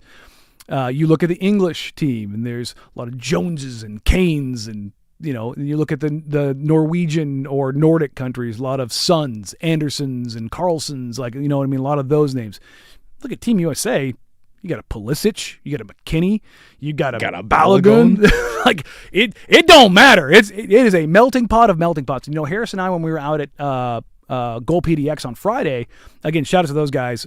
Awesome time. The weather couldn't have been better. Fans couldn't have been better. Service couldn't have been better. Everything was fantastic out there, and I think we might pop out there again. But we were wondering, like, who's going to show up?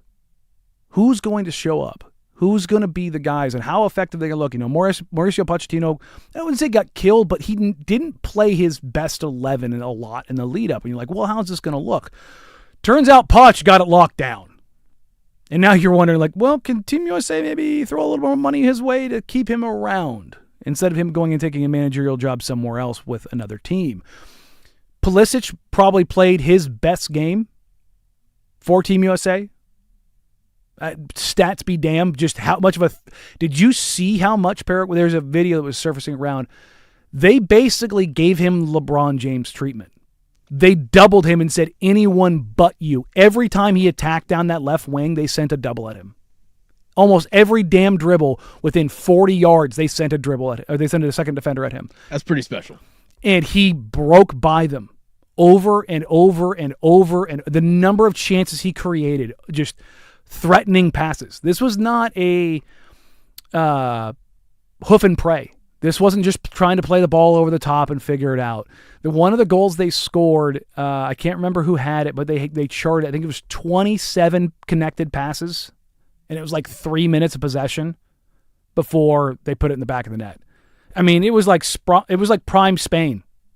Tiki-taka, just ding, ding, ding, ding, ding, ding, ding, ding, playing triangles everywhere and attacking, swinging it from one side to the other, going back to the keeper, going back to the defender, out to the left back, swing it all the way around, playing short triangles and then exploding through the back line and then cutting through and burying it in the back of the goal. I think that might have been Balogun's first goal. I think that was his first goal because that was the one he slotted in the upper corner, right? No, that was the second. That was the second one. Yeah, right. so the first one was off of the long pass from Robinson to Pulisic. Pulisic kicks it back in. Yeah.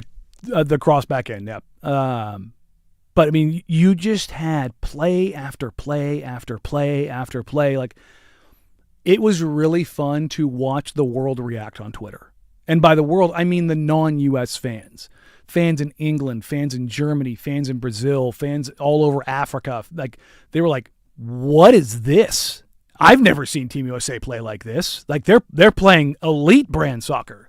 Does this kind of have a little bit of miracle feel to it? I wouldn't go that far yet, but if this is the way they're going to play, because a lot of the guys that have been around soccer for a long time were like, not only is this a different style and a different level of confidence, and we saw this in the first half against Senegal, and we saw this in the first half against Germany. It was like, first half, they look, because you have the unlimited subs and the friendlies and the lead up and all those things. But you look at that and you kind of go, okay, I mean, this is something here. But a lot of the folks around U.S. soccer are saying things like teams in the past would have settled for a 1-0 lead and just parked the bus and just played simple. Teams are not comfortable with a lead with this team because it could go at any moment. And that's the thing is like, well, how do you play a team that's very defensive minded in Paraguay? Well, you capitalize by just being aggressive and being so overly aggressive that they're just playing on the back foot the whole time. You just go down the list. These are the stats that came out at the end of the game. They nearly doubled Paraguay up in possession by the end of the game, 65-35. Pass attempts, 598 to 319. Chances created, 12-7, and shots, 16-9. In global soccer, that's an ass kicking. That's just absolutely getting handled. And the very important thing here, you won 4-1. You got a +3 goal differential. We're looking at Spain right now. They just tied with Cape Verde. And we talked about this on Friday. What team is going to go out here? Canada, they tied in their first match. Like, how are groups going to get a little bit weird because somebody doesn't do what they're supposed to do? It's not necessarily about what the blowout wins are, but what do these small losses look like? What do draws look like? Draws look like? What do the goal differences end up looking like? And how does that end up changing? Like, Spain, Cape Verde, like that could have huge circumstances. They could all of a sudden end up in a different bracket because their goal differential sucks. Now, it's Spain. They'll probably figure it out. And they got a little desperate there in the 70th minute, bringing in Lamine Yamal. Again, but Cape Verde now looking their group going, all right, we just got a point off of that game. Which they did not expect to get. That's a big step. So keeping an eye on this and kind of where things go going forward. I'm very interested to see, number one, does Team USA keep this up? Number two, can they kind of figure this out as far as what that ends up looking like coming out of that bracket? So it's fun game. Fun game. We had a little bit of fun leading up to some of the soccer action. Things you can and can't say on the radio and TV in the U.S. that you can't in England. We'll get to that next here on Web Gems 105.1, The Fan. The Fan.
I've been on air for more than a decade across radio and TV. I have managed to not need to get dumped. No profanities, no words that I can't say in my career. It's come very close once. I've dumped you twice, Danny. But not that I had to. Not that you did it preemptively. You're correct. I have not. One of them was preemptive. Yes, not that I needed to. The other one you weren't sure. I felt safe about. Yes, you weren't sure, but I have never crossed that line. I have never crossed that line. So it's always funny when somebody may or may not have done it. We had one with Joe and Shane on Outsiders where we were on cable on NBC Sports Northwest. So we do not legally have to abide by the same rules. And it was an early morning game, and Shane may have done a show the night before and been up rather late. And we were talking about the Phoenix Suns, and they were not good. And it was one of those situations where it's like he just blurted out, "It's just the bleeping Suns." And Joe and I both snapped our heads like, "What?" And we all thought we were going to get fired. And then we got we got a talking to of, while it's legal, please don't ever do that again. Because on cable, on FX, they can drop an F-bomb. Like if you're watching TNT, they can. They just don't want you to, and they don't like to. Let's fast forward this to the Fox coverage with Rebecca Lowe, Thierry Henry, Zlatan Ibrahimovic, and Alexi Lawless. And this is what ended up coming out. And behind us, it is being rehearsed, of course, for a little bit later on, and we cannot wait. Alexi's moment. This is going to be Alexi's moment. Well done, well done. Later, can we talk about Jeff Gordon for a second? Oh, I mean, what do you guys call him? Right, or whatever. I mean, he's wearing that thing. He's all dressed up and ready to go. Did he dress up? Okay. Lucky we're on American television. There's the W word on British TV. You guys are going to go visit James, though, right? You're going to go visit James Corden. I just love Zlatan. I can't tell if it's Zlatan. Zlatan's the one who says, "Whoa, whoa." No, because Thierry Henry just looks like somebody electrocuted him. His eyes are bugging out of his head. Rebecca Lowe is just stunned. For those that don't know, the word that he used was "take a trip down to Wanker's Corner." Okay? The lovely restaurant bar that we have in Wilsonville and in Lake Oswego/Stafford, whatever you want to call that, which in England is on George Carlin's list of words that you can't say. And he said some people thought he was dropping a bleeping Wanker's Corner, but what he was saying was full kit. And that's like, what that is like a guy that goes to a Blazers game in head-to-toe Kobe gear. Spike Lee. Worse. Like jersey, shorts, socks, basketball shoes, headband, arm sleeves. Like that is a full kit trip to the corner. There's a guy down there in full kit. And so he said full kit. I'm not saying it because we're a little unsure if we can technically say it on the radio. But again, make that trip down to Wanker's Corner. But Rebecca Lowe is aghast because that is a word in England. The soul leaves the body. I mean, she just snaps up. Zlatan kind of goes, "Whoa," and he starts laughing. Thierry Henry is just like, it's a see you next Tuesday situation. It's one of those things where Lawless that word is not something that we look at in any shape, matter, or form as a thing that's a problem. We look at that like, man, it's whatever. I'm not saying it because I like my job. I got close to clarification. We think it's okay, but I'm just not going to go there. We're going to tiptoe as much as I'm going to tiptoe around it because I like my job and I don't want to get fired for an FCC violation. But it's always funny when those words that translate between, even though we all speak, we speak English, they speak whatever they speak. That's a different kind of English. It really is. How do you invent the language and everybody uses our version of it? There are still really fun words like that. Oh, yeah. That I love to take from them. That word and the see you Tuesday, you will hear those unendingly. Cheeky. Cheeky's a great one. Cheeky's a great That's one. a really good one. There are a lot of words in English slang parlance that they're great. I think they might have better adjectives than we do. Yeah. I mean, our adjectives are kind of 4 letters. Yeah, they have weirdly enough, they have more diversity. For an island nation full of the whitest whites you've ever seen, their slang has more diversity in it. It really does. It's the usage of it. It's very, I don't know, man. There's just something about it. I look at it, I'm like, maybe there's a little bit of jealousy in that. Because when you drop, especially either of those words, especially the see you next Tuesday. They move weight. You drop that word here, that's one of those ones where you get some eyebrows go up. Excuse me? That lands like a sack of bricks. I've never heard that word uttered loud enough for other people that's to a hear. glass shatter. And not heard or not felt like an eyebrow go up like, damn. I was like, that's a break glass in case of emergency word.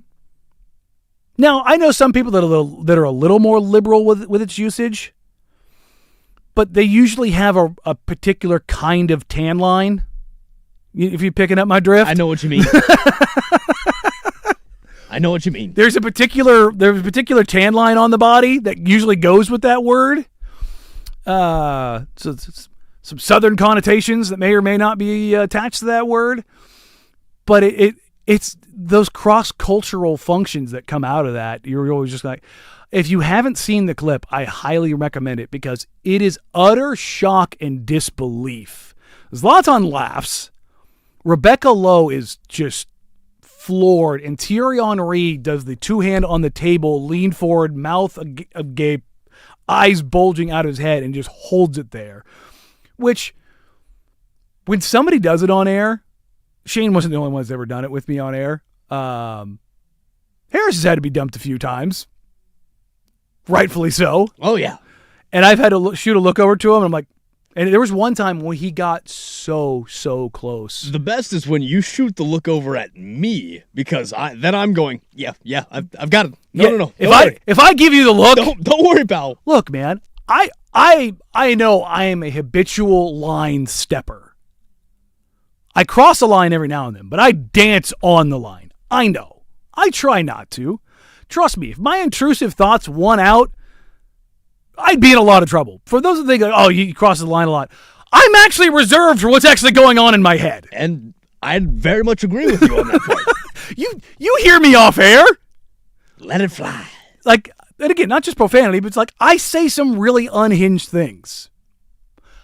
I was raised in dark humor, and then I was born in dark humor, and I was just bathed in it in the military. It's how you cope through some things. And I will say some outlandish things. But the things that need to get bleeped, I have managed to avoid. But it is always fun when somebody else does it, and you get to shoot the look over of like, are you sure about that? Yeah, I had to dump myself. That's right, you did. Yeah. You got worked up. Sook looks over at me and I went, yeah, okay. Yep, all right. And for those that don't know, the dump button, you can't just hit it repeatedly. It's got to build back up. There's what it is, it's a delay. And what is it, 8 seconds that you have to have? Yeah, around there. So if somebody drops a bleepity bleepity bleep, one of them's going to make it out. We had a few comedians on a few weeks ago. I'm sitting there, dump. And you're watching the build back up like, and please be there. I'm like, please, just please. Having to go back in the logger, listen to everything, make sure, yeah. And if you're listening, moments. And here's the thing. For those that are listening via the live stream, that is not FCC regulated, which is why you will hear them every now and then. Like, if I'm on my podcast or something like that on YouTube, I can say whatever I want.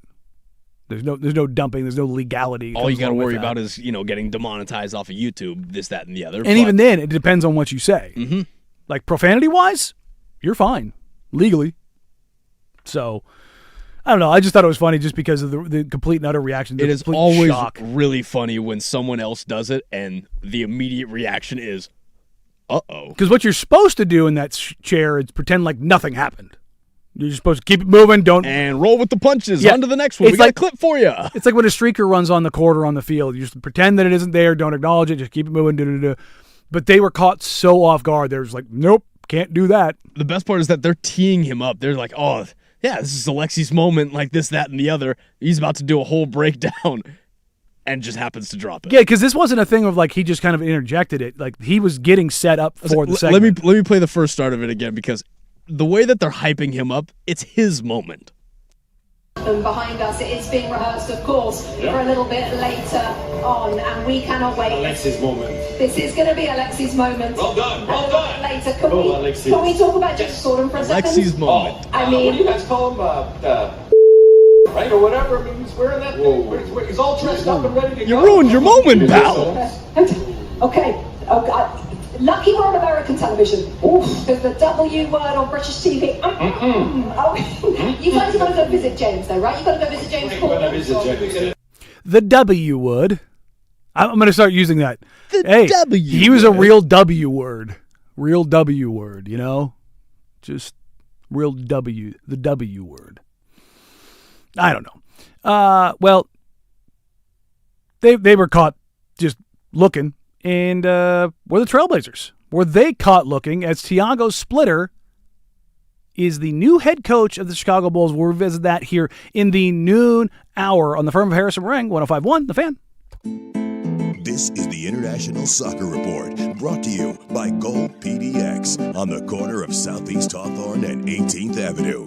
Food, spirits, football. Right below us, Mauricio Pochettino. Balogun, can he get inside? Still Balogun, Flo Balogun!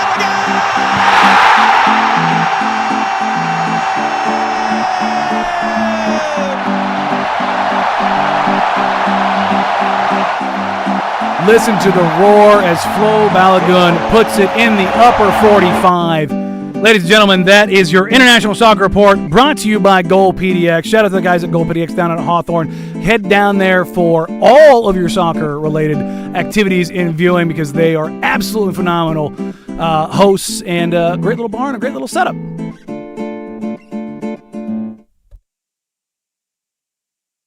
I'm Pat Boyle here to help you beat the books with Westwood One Sports. NBA Finals Game 3, Knicks Spurs, and I think Dylan Harper continues his excellent series. The Rutgers rookie simply needs to be playing more, whether it's in place of Stephon Castle or De'Aaron Fox. He gives San Antonio a jolt every time he comes in. He's been the best Spur at getting to the rim and finishing. After 16 points and 8 boards in Game 1, Harper had 15 and 6 in Game 2. With the Spurs down 0-2, they simply need to play him more. I'm going over on Dylan Harper's points plus rebounds. I'm Pat Boyle. Bet smarter and beat the books. Download the BetMGM app today.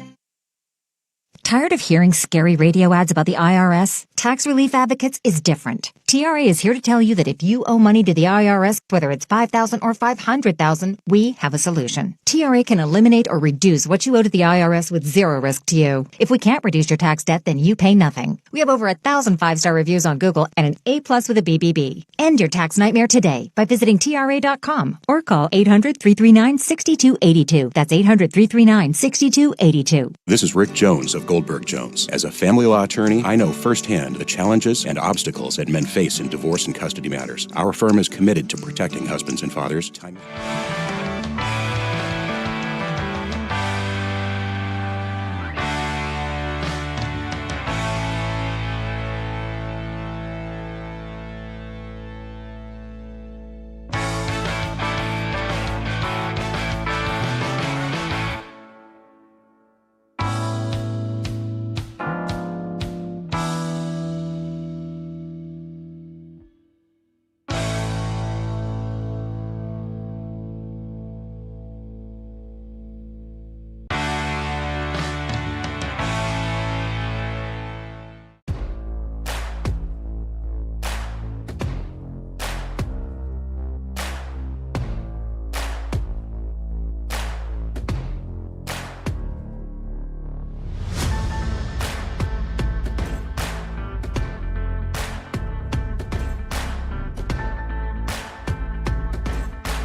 Now, from the George McCoy at Warren Allen Sports Desk, a Sports Center update on the Fan Sports Network, 105.1 FM and 1080 AM.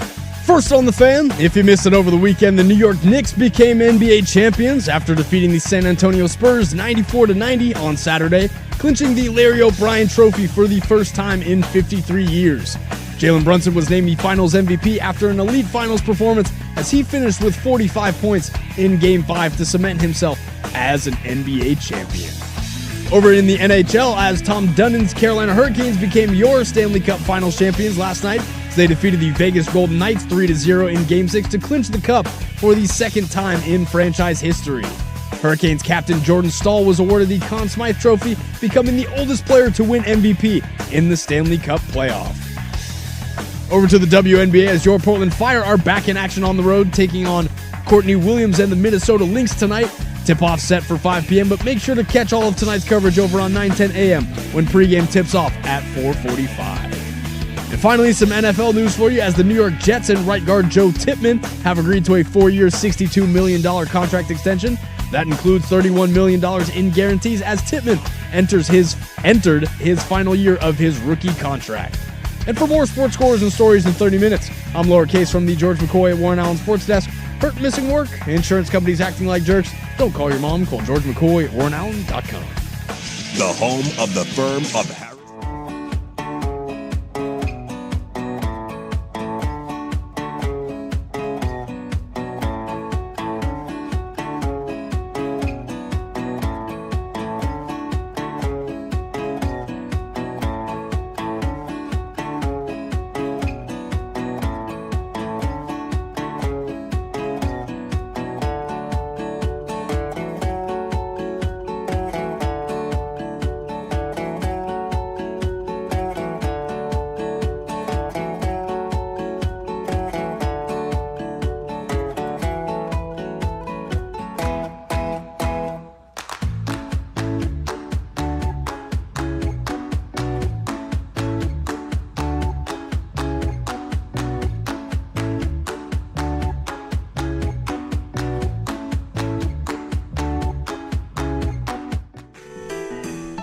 Hour number 3 here on the farm of Harris and Marang here on this wonderful Monday afternoon. What do we got outside right now?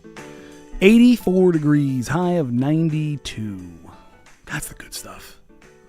I was looking at the weather for the next 10 days. The coldest day we have is 76 degrees. Yes, please. And that actually changed just in the last couple hours because, again, I'm going hiking Saturday morning, and it was up to 80, and it's dropped to 76. I don't know, how can you project out that far? But we got 78, 78, 79, 82, 76, 83, 88, 84, 85. Summer is finally here. We had that little burst of like super hot, I shouldn't say super hot, really warm days for April. And I was like, oh, baby, summer's going to be here. And then we spent May in the rain. I was like, oh, come on, man. And we just had that one day of rain last week, and it was like, oh, come on. But we had that just beautiful sunshine coming out there. Hydrate, use your suntan lotion, and take your allergy pills. I've had more than a few people text in of like, yeah, and make sure you keep taking them. I'm sitting here, I'm in this basically airtight room, rubbing my eyes every break. Like, how am I going to do this once I get outside? This is absolutely miserable. I am the only one in my family that doesn't have seasonal allergies. Give it a couple years until you get washed. I didn't get them until I was 35, 36. I'm knocking on wood every year. Yeah, 35 or 36, and then I moved basically across the street from a grass seed farm. I used to work at a seed packing plant. That didn't do it for me. No, when you're young, you just have it's when you get washed. Most people either like you're born with it or you develop it after being in it for a long enough period of time. So that's the good stuff. Well, I don't know if it's good stuff, bad stuff. I'm of multiple minds about this, but the Chicago Bulls have finalized or are finalizing the hiring of Tiago Splitter to be their next head coach. We got that about an hour before we kicked off. It happened during Dirt and Sprague this morning. You can go back to the podcast vault, 105.1 The Fan, check out the podcast there, listen to what the boys had to say about it this morning when it broke during their show. But this now resolves the Portland Trailblazers head coaching finalists actively that we know, down to Micah Norrie, the Timberwolves lead assistant, and Tyler Lashbrook, the back-of-bench coach for the Boston Celtics, as the known and public candidates. We've obviously heard other names like Jason Kidd and Jeff Van Gundy and others, Terry Stotts. But where does this go and how does this shake out for the Portland Trailblazers? I've had more than a few people text in, 503-864-6326. You can make your thoughts known there. Or on youtube.com/1051 The Fan, of like, well, the Blazers clearly made the decision. Don't you understand that? I don't think they've made any decision, and that's part of the problem, is the Blazers have known they were going to be looking at a potential head coach opening the second night of the season. They haven't made a decision, and that's part of the problem. They've only talked about possibly making a decision. Thiago Splitter made the decision for them. That's the reality. You may not like that, and you may try to position it as like, well, the Blazers made the decision. No, their indecision led to a decision from Thiago Splitter. He was pursued. He was wanted, and the Bulls weren't the only ones that were looking at Thiago Splitter.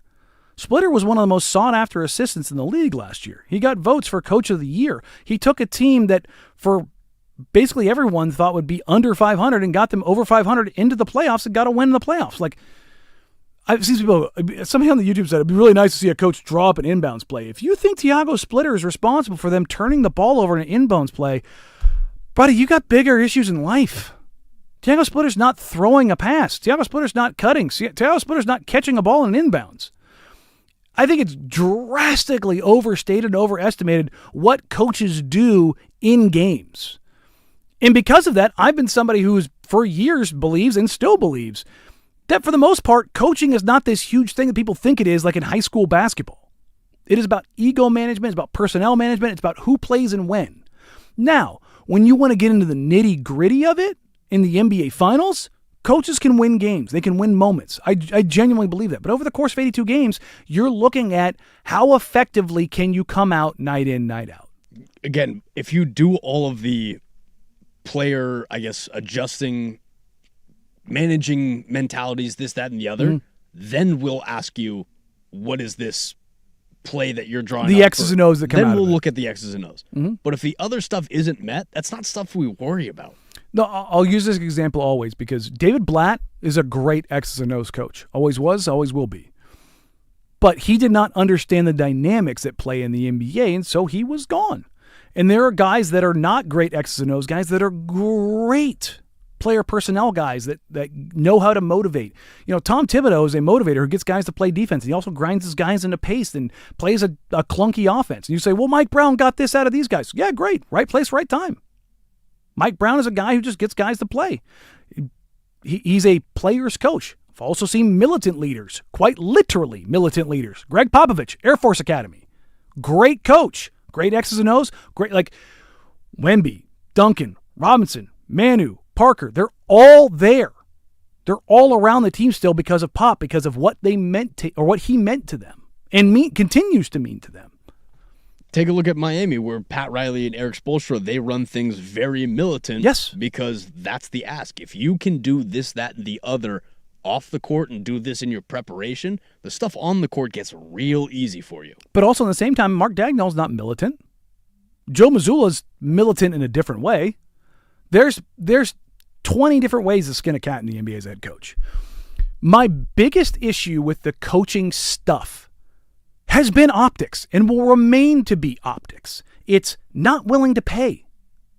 Because it's probably going to come out that Thiago was offered more by the Bulls. That shouldn't shock you. Because what they were offering from the jump was below market value. And if they go and hire Tyler Lashbrook, just put the billboard up with all the lights. It just says, cheap, cheap, cheap, cheap, cheap, cheap, cheap, cheap, cheap, cheap, cheap, cheap, cheap. Now, Lashbrook can end up being the best coach the Blazers have ever had. That doesn't underscore the point. They are not mutually exclusive. And if that's the case, they go cheap and Lashbrook goes out there and gets it done. Hell of a job, Tom Duncan. Hell of a job. Because you found a way to min-max it and you beat the system. But the reality is, over the course of the history of the NBA, particularly in the modern era, that's just not the case. You don't see that. Guys don't go out and get extended and make money and stay around the league forever and stay with your team forever by being consistently and criminally underpaid. Like, well, look, they just won the Stanley Cup Finals. Yes, you have Rod Brindamore, who doesn't want to coach anywhere else. He's a franchise legend. Very special leader in your locker room. It's luck. Again, the leader in the locker room is clear. That's not necessarily clear right now with the Blazers. No. And those are the things, again, the optics of it all. I'm not sitting here killing Tom Dunn and you need a coach right now. Why didn't you do this? It's like you had a coach who was good, who was looked around the league as good. And you undervalued him. And you kind of devalued him. Not even kind of, you did. You tried to pay him under market value. And so what happens when he gets value somewhere else. And for all the people that are out there like, well, when he does something that actually impacts the basketball, I'm like, well, that's one thing you can point to right now. Did he help steer the ship when everything went sideways? Completely? Like, you could have lost your locker room entirely. Mm-hmm. And then you throw the injuries on top of it.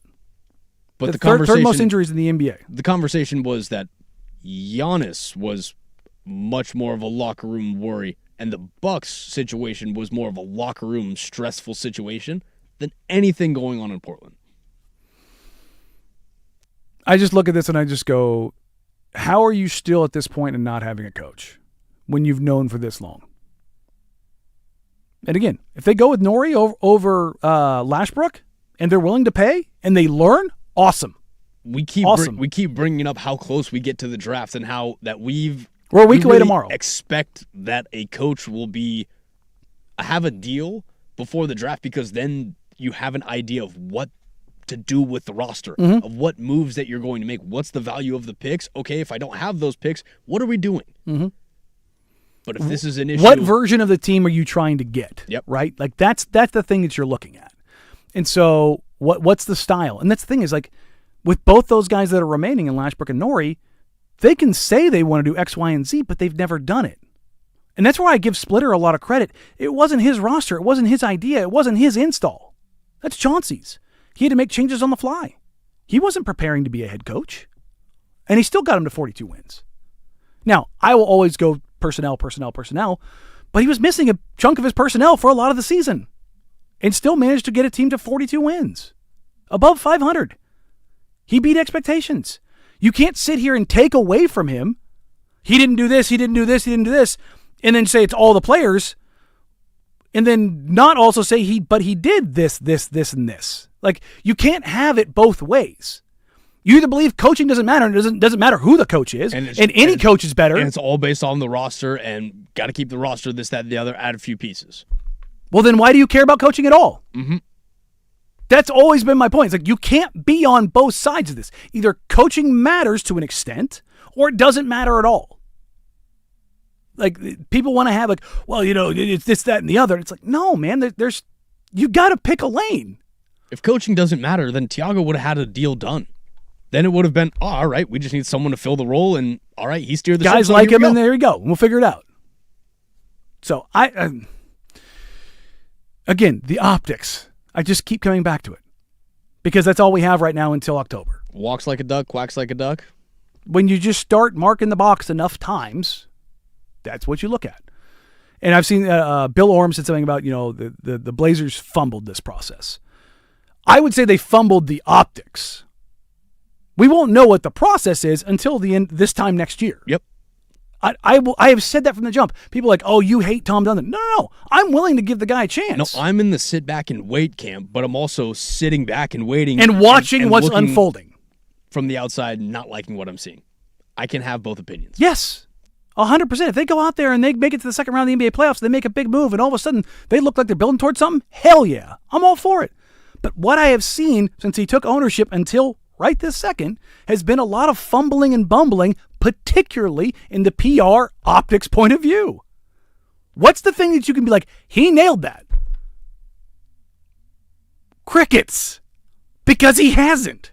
Now, if he goes out and executes a trade and Jaylen Brown or Trey Murphy or Giannis Antetokounmpo or insert player here is on this roster, who gets the credit? Is it Joe Cronin or is it Tom Dundon? It's Tom Dundon. Seems like some goalposts are moving around back and forth, aren't they? Yep. Weird. You've got to be consistent in how you're looking at this thing. That's the thing that I keep coming back to over and over. I know we're up against it, but let's pivot to the Knicks. They did win the NBA title, and it was the first time in 53 years. So let's get to that next here on the Firm Harrison Marang 105.1 The Fan.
Little World Cup update. So spoilers ahead if you're recording, waiting to come home for you big Egypt fans. Egypt has taken the lead in the 20th minute, up 1-0 on Belgium on an absolute screamer from just inside the box. Good little day of footy. Good little day of footy so far. You got a 0-0 draw with Spain and Cape Verde. Egypt and Belgium already underway. I'd say this World Cup has been a bit of a banger to start. I'm hoping for a lot more upsets like this because this is sweet so far. Look, when you get upsets, all of a sudden group play gets sideways, and teams that were supposed to be slotted to play teams in the round of 32, round of 16, all of a sudden somebody's in a bracket they're not supposed to be in, and you're going, well, this is going to get weird. And then, of course, when we expand this thing to 64 teams in 2 cycles, then we're going to get real weird. Real weird. So, speaking of real weird, New York Knicks are NBA title winners. Didn't see that coming. And I say that as somebody who picked the Spurs to win the title this year. And it went against basically everything that I think or believe in the sense of having to earn your lumps and figure it out. And again, I picked them to win the title in October. I thought this team was going to be that good because I believe in Wembanyama. I thought Harper was going to be an absolute monster and Castle was going to figure it out and Fox was going to be good. And yeah, they got there. But they got punked. They got absolutely punked. They got outplayed and out-executed in second halves and fourth quarters especially, night in, night out by the New York Knicks. I just consistently thought that people were overlooking teams out of the East. I know that the East wasn't necessarily as competitive as the West, but the Knicks were dominant all year. Like, they were a team that if you would, before the playoffs, if you just wanted to chalk up of teams on paper, the Knicks were one of them.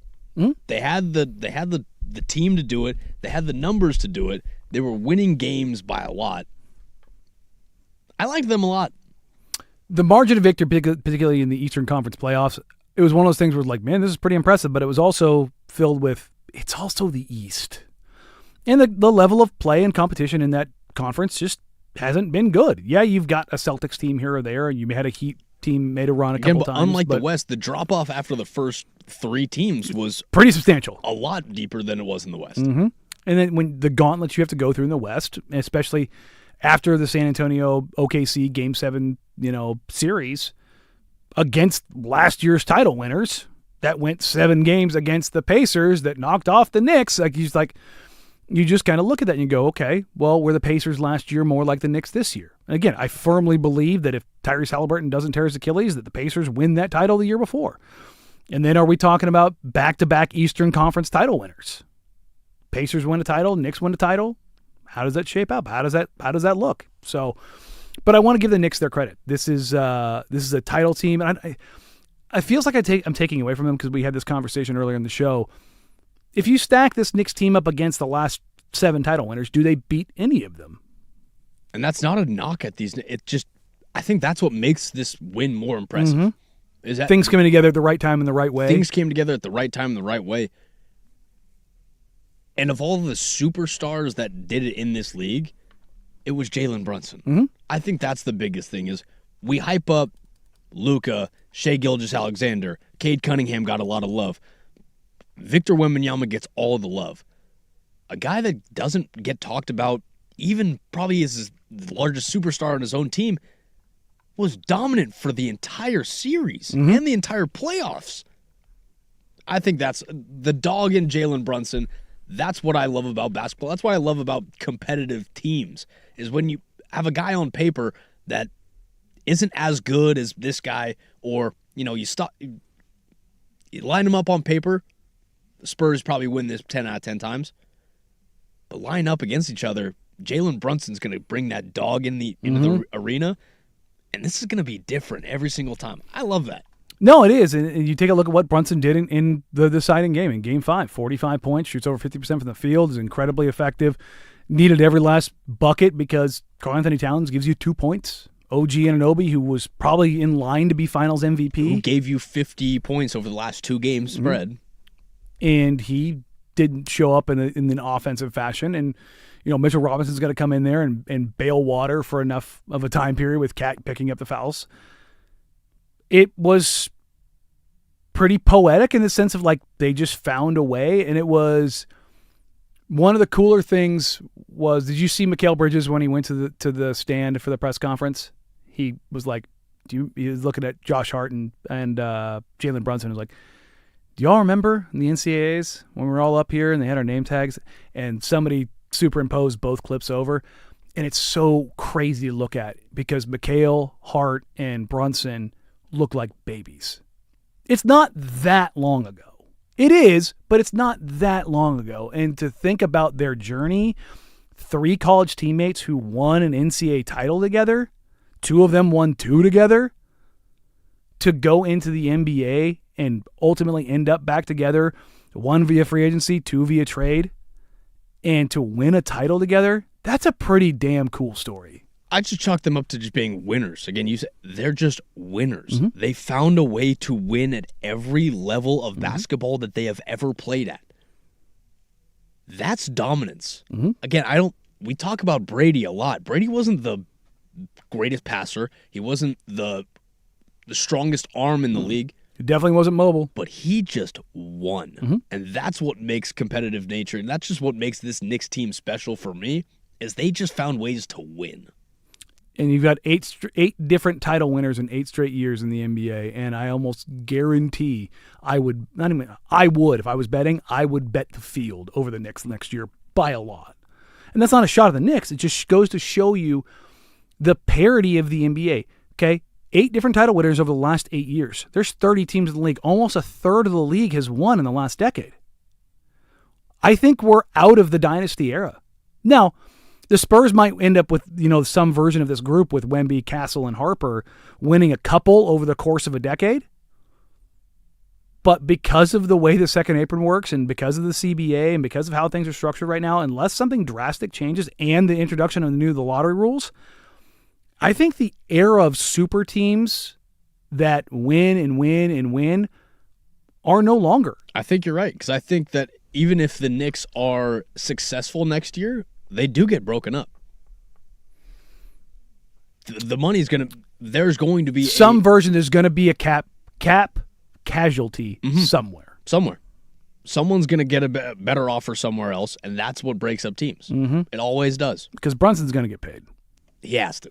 They're going to take care of him in the back end. You won us a title. I mean, did you hear Dolan, the trophy presentation?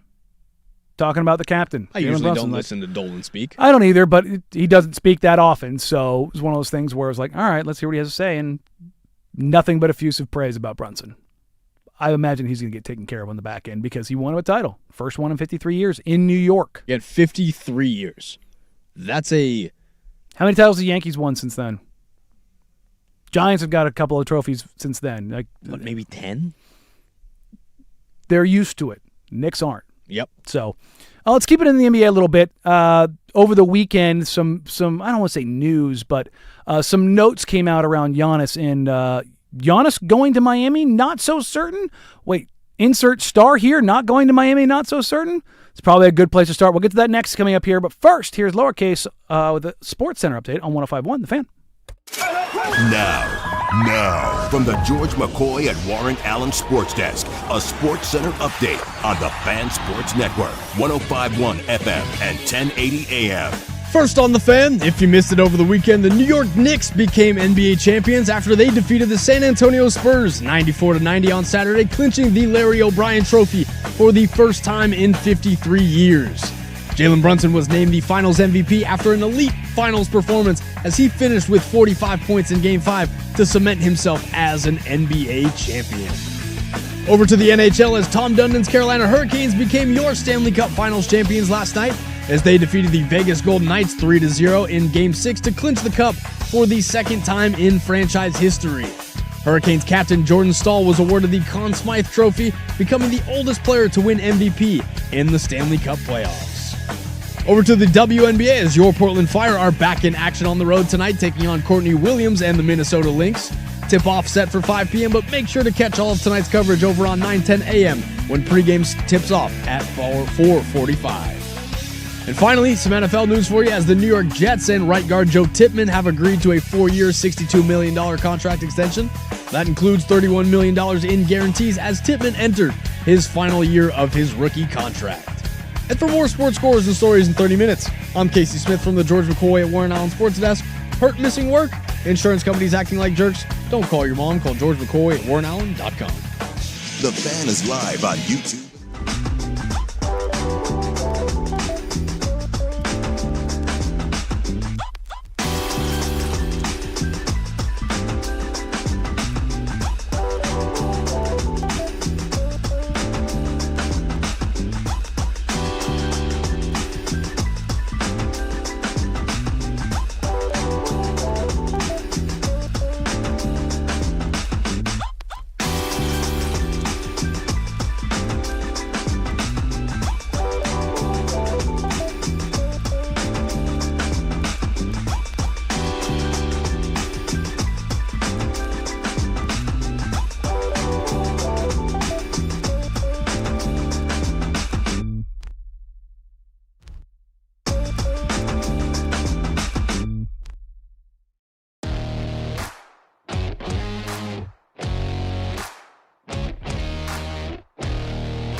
Doing a little bit of a hot route here because Sam Amick and Jason Quick have an article out on Thiago Splitter taking the job with the Chicago Bulls, and there's a couple news and a couple little nuggies coming out of this. I had heard that this was a possibility, but it's one source, so wasn't willing to talk about it. Basically, the gist of it is Splitter was never officially offered the job. He was told that he would be welcome back if he agreed to come back at a certain price point. This is the actual line from the article. Splitter was one of 3 finalists for Portland. Again, this is from The Athletic. Splitter was one of 3 finalists for Portland's coaching position, but he was never formally offered the job, according to team source who spoke to The Athletic on condition of anonymity because they were not authorized to speak publicly. Splitter was told he was welcome to return at a certain price point, which wasn't agreeable to Splitter and his agent, Andy Miller. Andy Miller, clutch. That prompted the Blazers to open a search. With Splitter leaving, the Blazers team source said Portland's coaching finalists are now down to Norrie and Tyler Lashbrook.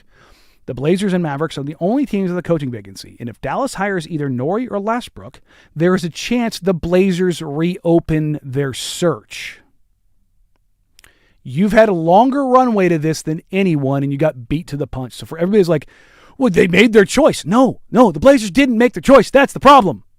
They flat out say in the article that the coaching search was put on pause because of the Stanley Cup Finals. They didn't make their choice. It was made for them. This is the money. Take it or leave it. That is not making a decision. If you have a guy, you go get the guy. I have said this about literally every coaching hire ever. If you're going to make a change, you better know who the hell you're going to go get, Penn State. You don't fire James Franklin and not have it taken care of. LSU was like, screw it, we're going to go get Lane Kiffin, and we're going to get him. PR be damned. If you're going to fire somebody, if you're going to make a change, go get somebody. And go all in doing it. This whole, well, we want to coach for this amount of money. If you're not willing to take this money, then we can't work with you. This is not Moneyball. Okay, bye. Like, that's not making a decision. This keeps coming back to the point of the money. Quit telling me that you don't care about the money when you very clearly care about the money. If the conversation was something of, I don't want to press the conversation until I have this, and this lined up. Okay, then let us know. But telling us that, all right, we'll get this done after the Stanley Cup, and then we're just moving the goalpost, and we keep moving it, it's just getting tiresome. And again, the line here, the Blazers search was paused while owner Tom Dunn watched his other professional team he owns, the NHL's Carolina Hurricanes, win the Stanley Cup. That does not look good. You're telling me that you can't do 2 things at once? You're not coaching. You're not giving massages. You're not up there taping up players on the table. Why can you not conduct a coaching search in the other 10 to 12 hours you have in a day? Sounds like a little bit of a Stanley Cup hangover to me. Even during the Stanley Cup.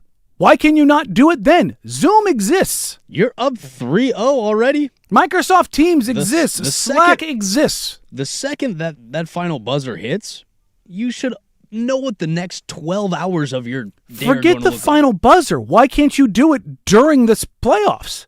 So you're telling me you're not able to work both at the same time? Again, I'll go back to the point that I made earlier in the show. Remind me again what seasons these 2 sports play in. Are they at the same time? Yes, they are. That sounds like you can't do both. Because locking in your head coach is something that does matter. They go on to say, there's other quotes in here from Damian Lillard at exit interviews talking about, Thiago, I'm paraphrasing, like he was handed a tough job and he executed it really well. And towards the end of the season, he was really starting to impose his style of play. And the players all spoke very highly of Thiago in the situation. And then people are like, well, it's in public. And I'll tell you in privately, they did the same. Even Shaedon Sharpe publicly didn't talk down about Thiago Splitter. And he could have. And he had all the opportunity to. He said, I'm going to keep that between me and Coach Splitter. There's a level of respect there. Because Shaedon had every right in the world to be pissed off. And he should be. I wouldn't like it if he wasn't. If he just was like, man, it's fine. That wouldn't sit well with me. Hell, it definitely doesn't sit well with the players. You don't ever want a player to just take getting demoted. You don't want to see that as another player. Ever. And yet, Shaedon was professional. To be honest, When I was in that room, when Shaden was up at the press conference at exit interviews, I thought that was one of the most professional and mature answers he's ever given. It was a great follow-up question by Connor. Connor Bergen from Blazers Edge was the one who asked him, would you care to elaborate on that conversation? No, I don't think I'm going to. I think I'm going to keep that between me and Coach Splitter. That was one of the most honest quotes that wasn't trivial crap. Shaden is the best at platitudes. My God, that guy has gone 4 years without saying a word, and it's a gift. Just play hard. Make sure we stick to the coach's game plan. Just do what I can do to help the team. It's genuinely impressive to have say a spotlight nothing on you at very much a lot of times, and for you to not have to really justify what you say a lot of the times. That man has never said anything. That was one of the most poignant things and mature things. And I give him all the credit in the world because that's a difficult question. To have your ego challenged, to publicly, like not Connor, but Tiago putting him on the bench and not playing him because he wasn't performing. To not air out stuff there at 23 years old, that's impressive. And there's some respect there. There's some maturity there. And just going up and down the locker room, those guys do respect Tiago. And I'm interested to see which way they go with this. That's the thing I look at this next and I go, all right, what do we do with this now? Because, again, going back to the quote in here, if Micah Nori gets hired by the Dallas Mavericks, you're either, I say this and this sounds disrespectful, you're stuck, air quotes, with Tyler Lashbrook. You're so out of luck. Or you reopen the coaching search June 15th. And what does that do? That only gets worse. If you're going to fire somebody, if you're not going to hire somebody, you better have a plan. I don't think there was a plan here that was executed all that well. Again, optics. I will keep going back to optics, the optics of this all. So, all right, closing arguments coming up next. We'll wrap up today's show. There's quite a few things in here that I kind of want to get into. I've got some audio on from Bill Simmons, but I think we're going to pocket that for tomorrow. But there's some more World Cup nonsense that I have so much of that we'll probably get into. We're going to do that and more as we wrap up today's show here on the firm of Harrison Marang 105.1, The Fan. The new home.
Put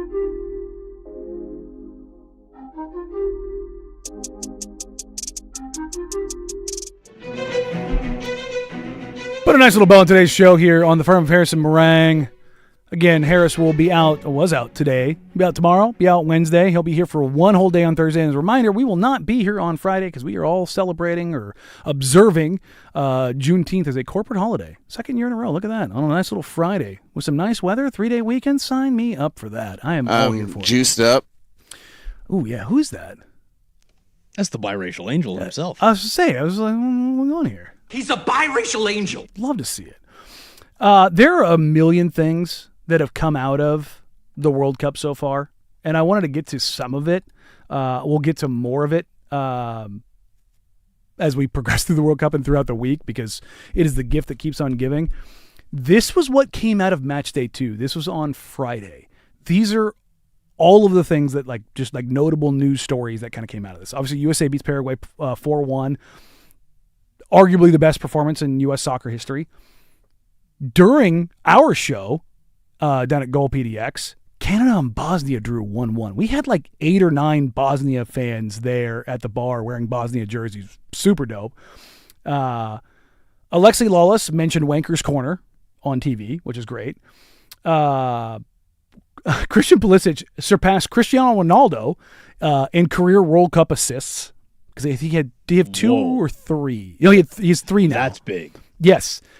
Canadian fans booed the U.S. flag at the opening ceremony in Toronto. U.S. flags cheered the Canadian flag. You want that smoke?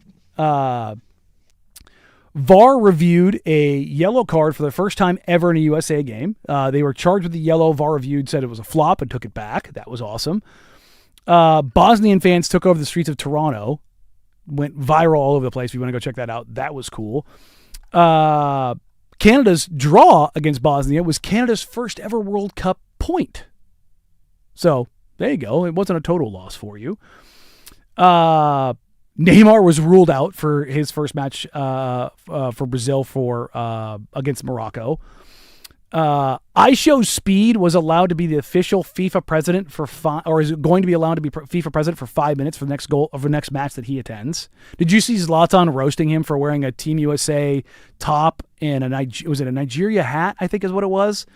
Zlatan was just giving him crap immediately. Did you also see that he didn't recognize the mayor of New York? Yeah, well, that happens. That happens. The hydration breaks are getting killed because they aren't hydration.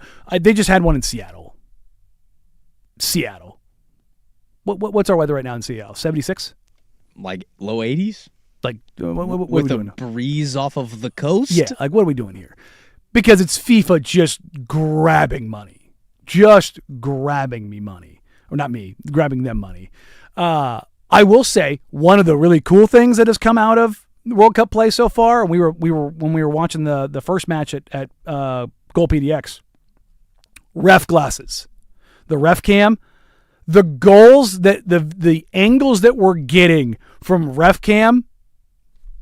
They just replayed the pure Scorsese, pure cinema, the Egypt goal out of this Egypt-Belgium match right now from the ref cam. The angle looks super cool. I would like to see it in other sports, but I don't think it's feasible because what makes soccer work is the space. I think it could work in football. Because I think it has to be, because you can't make it one of the sideline judge. It's got to be the umpire. It's got to be the umpire or the white hat. Yeah. But I was when I first saw it, what are we doing here? And then I saw the first replay of Team USA. I was like, this is dope. I want this. This is awesome. Because Balogun's goal and Gio Reyna's goals were awesome. Awesome on ref cam. Yeah, the angle makes it a lot better too. Because again, when you get that super wide shot in soccer, it's not a lot of the time do you see really how difficult the angle of the shot was. Mm-hmm. And that's what makes it special. Did you see the arrest that happened in Peru? No, I didn't. 2 police officers dressed up as World Cup mascots to approach this building because they were executing a search warrant, executing an arrest warrant of I believe it was a cartel member. I'm trying to remember off the top of my head, but the big puffy suits, the air-filled ones. knocked on the gate and got let in, and then bum rush up the stairs in World Cup blow-up mascots and take this guy down. Because otherwise, the fleet of cops getting in would have been a dead giveaway to let him get at least a head start. I like the ingeniousness of the Peruvian police. That was a nice one. And then the South Africa-Mexico match, players were told to take longer cooling breaks because TV broadcasts were still airing ads. Money grab. There's FIFA for you. The money grab is very real. Also, we did get ratings that came out of USA Paraguay. The ratings locally, Fox had 16 million. Whoa. Combined with Telemundo, 25 million. It's the most watched U.S. men's national team game ever. That is more than all of the 2026 NBA Finals games. Accessibility, folks. People care when it's accessible. Telemundo carried 9 million. Fox carried 16. For those who do not understand, that is massive. The only thing surpassing that is in single game is the Super Bowl. That is such an like when we were down at Goal PDX, one of the guys that was working there was like, if you own a bar right now, and even if you're not a sports bar, if you do not have a TV on USA on Friday night, you're dumb. Go down to the store, go buy a $300 TV and plug it in with a Fire Stick. Yep. Because when we were out there the night before opening day, they said they had Goal PDX, great location. It's not huge, but they shut down the street, and literally from the windows of the bar to the wall to the other side was full. They said they had over 500 people there. And that was for the early game for Mexico. They said they had like 300 more come in for the night game for South Korea. That's bonkers, man. That's absolutely bonkers. Like, yes, we love our American football, and we love our baseball, and we love our basketball, but this is right now the reigning world game. And the ratings that come out of this, it's why there's so much money involved, it's millions upon millions upon millions upon millions, hundreds of millions. Again, of this people. should have been a fantastic week if you're a local businessman. Oh, if you were adjacent to sports, this should have been a great weekend. Friday for night you. World Cup, Saturday NBA Finals, Sunday NHL. You cannot ask for more. No, you can't. Everything about this has been awesome. So,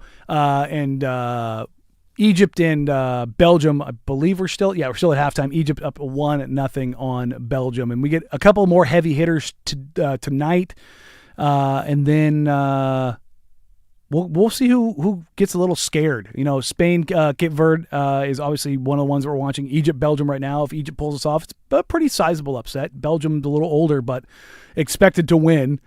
And if all of a sudden we start having teams pulling draws and pulling points and goal differentials where they weren't supposed to, it's going to get spicy real quick. It's going to get spicy real quick.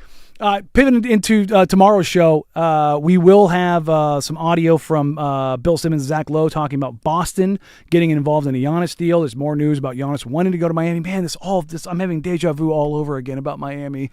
If he ends up in Miami, I'm going to be honest, I'm going to be pretty surprised. We'll take a look at World Cup and all of the breaking news that comes out of it and the fallout from Thiago Splitter, if there's anything else that comes out of this, going to the Chicago Bulls as the head coach, and we'll be a week away from the NBA draft. Closing Arguments brought to you by Leskin Law. Visit LeskinLaw.com for more information. Leskin Law's one-day divorce mediation. Peace treaties, not war plans. Sorry, Mr. Leskin. That's my fault. Today, Junior! Just bomb that out all over. Thank you all for being here. We appreciate you all so very much. For lowercase, for Patrick Harris, who's not here, we'll be back on Thursday. Take care. Have a wonderful, wonderful afternoon. Talk soon. Bye.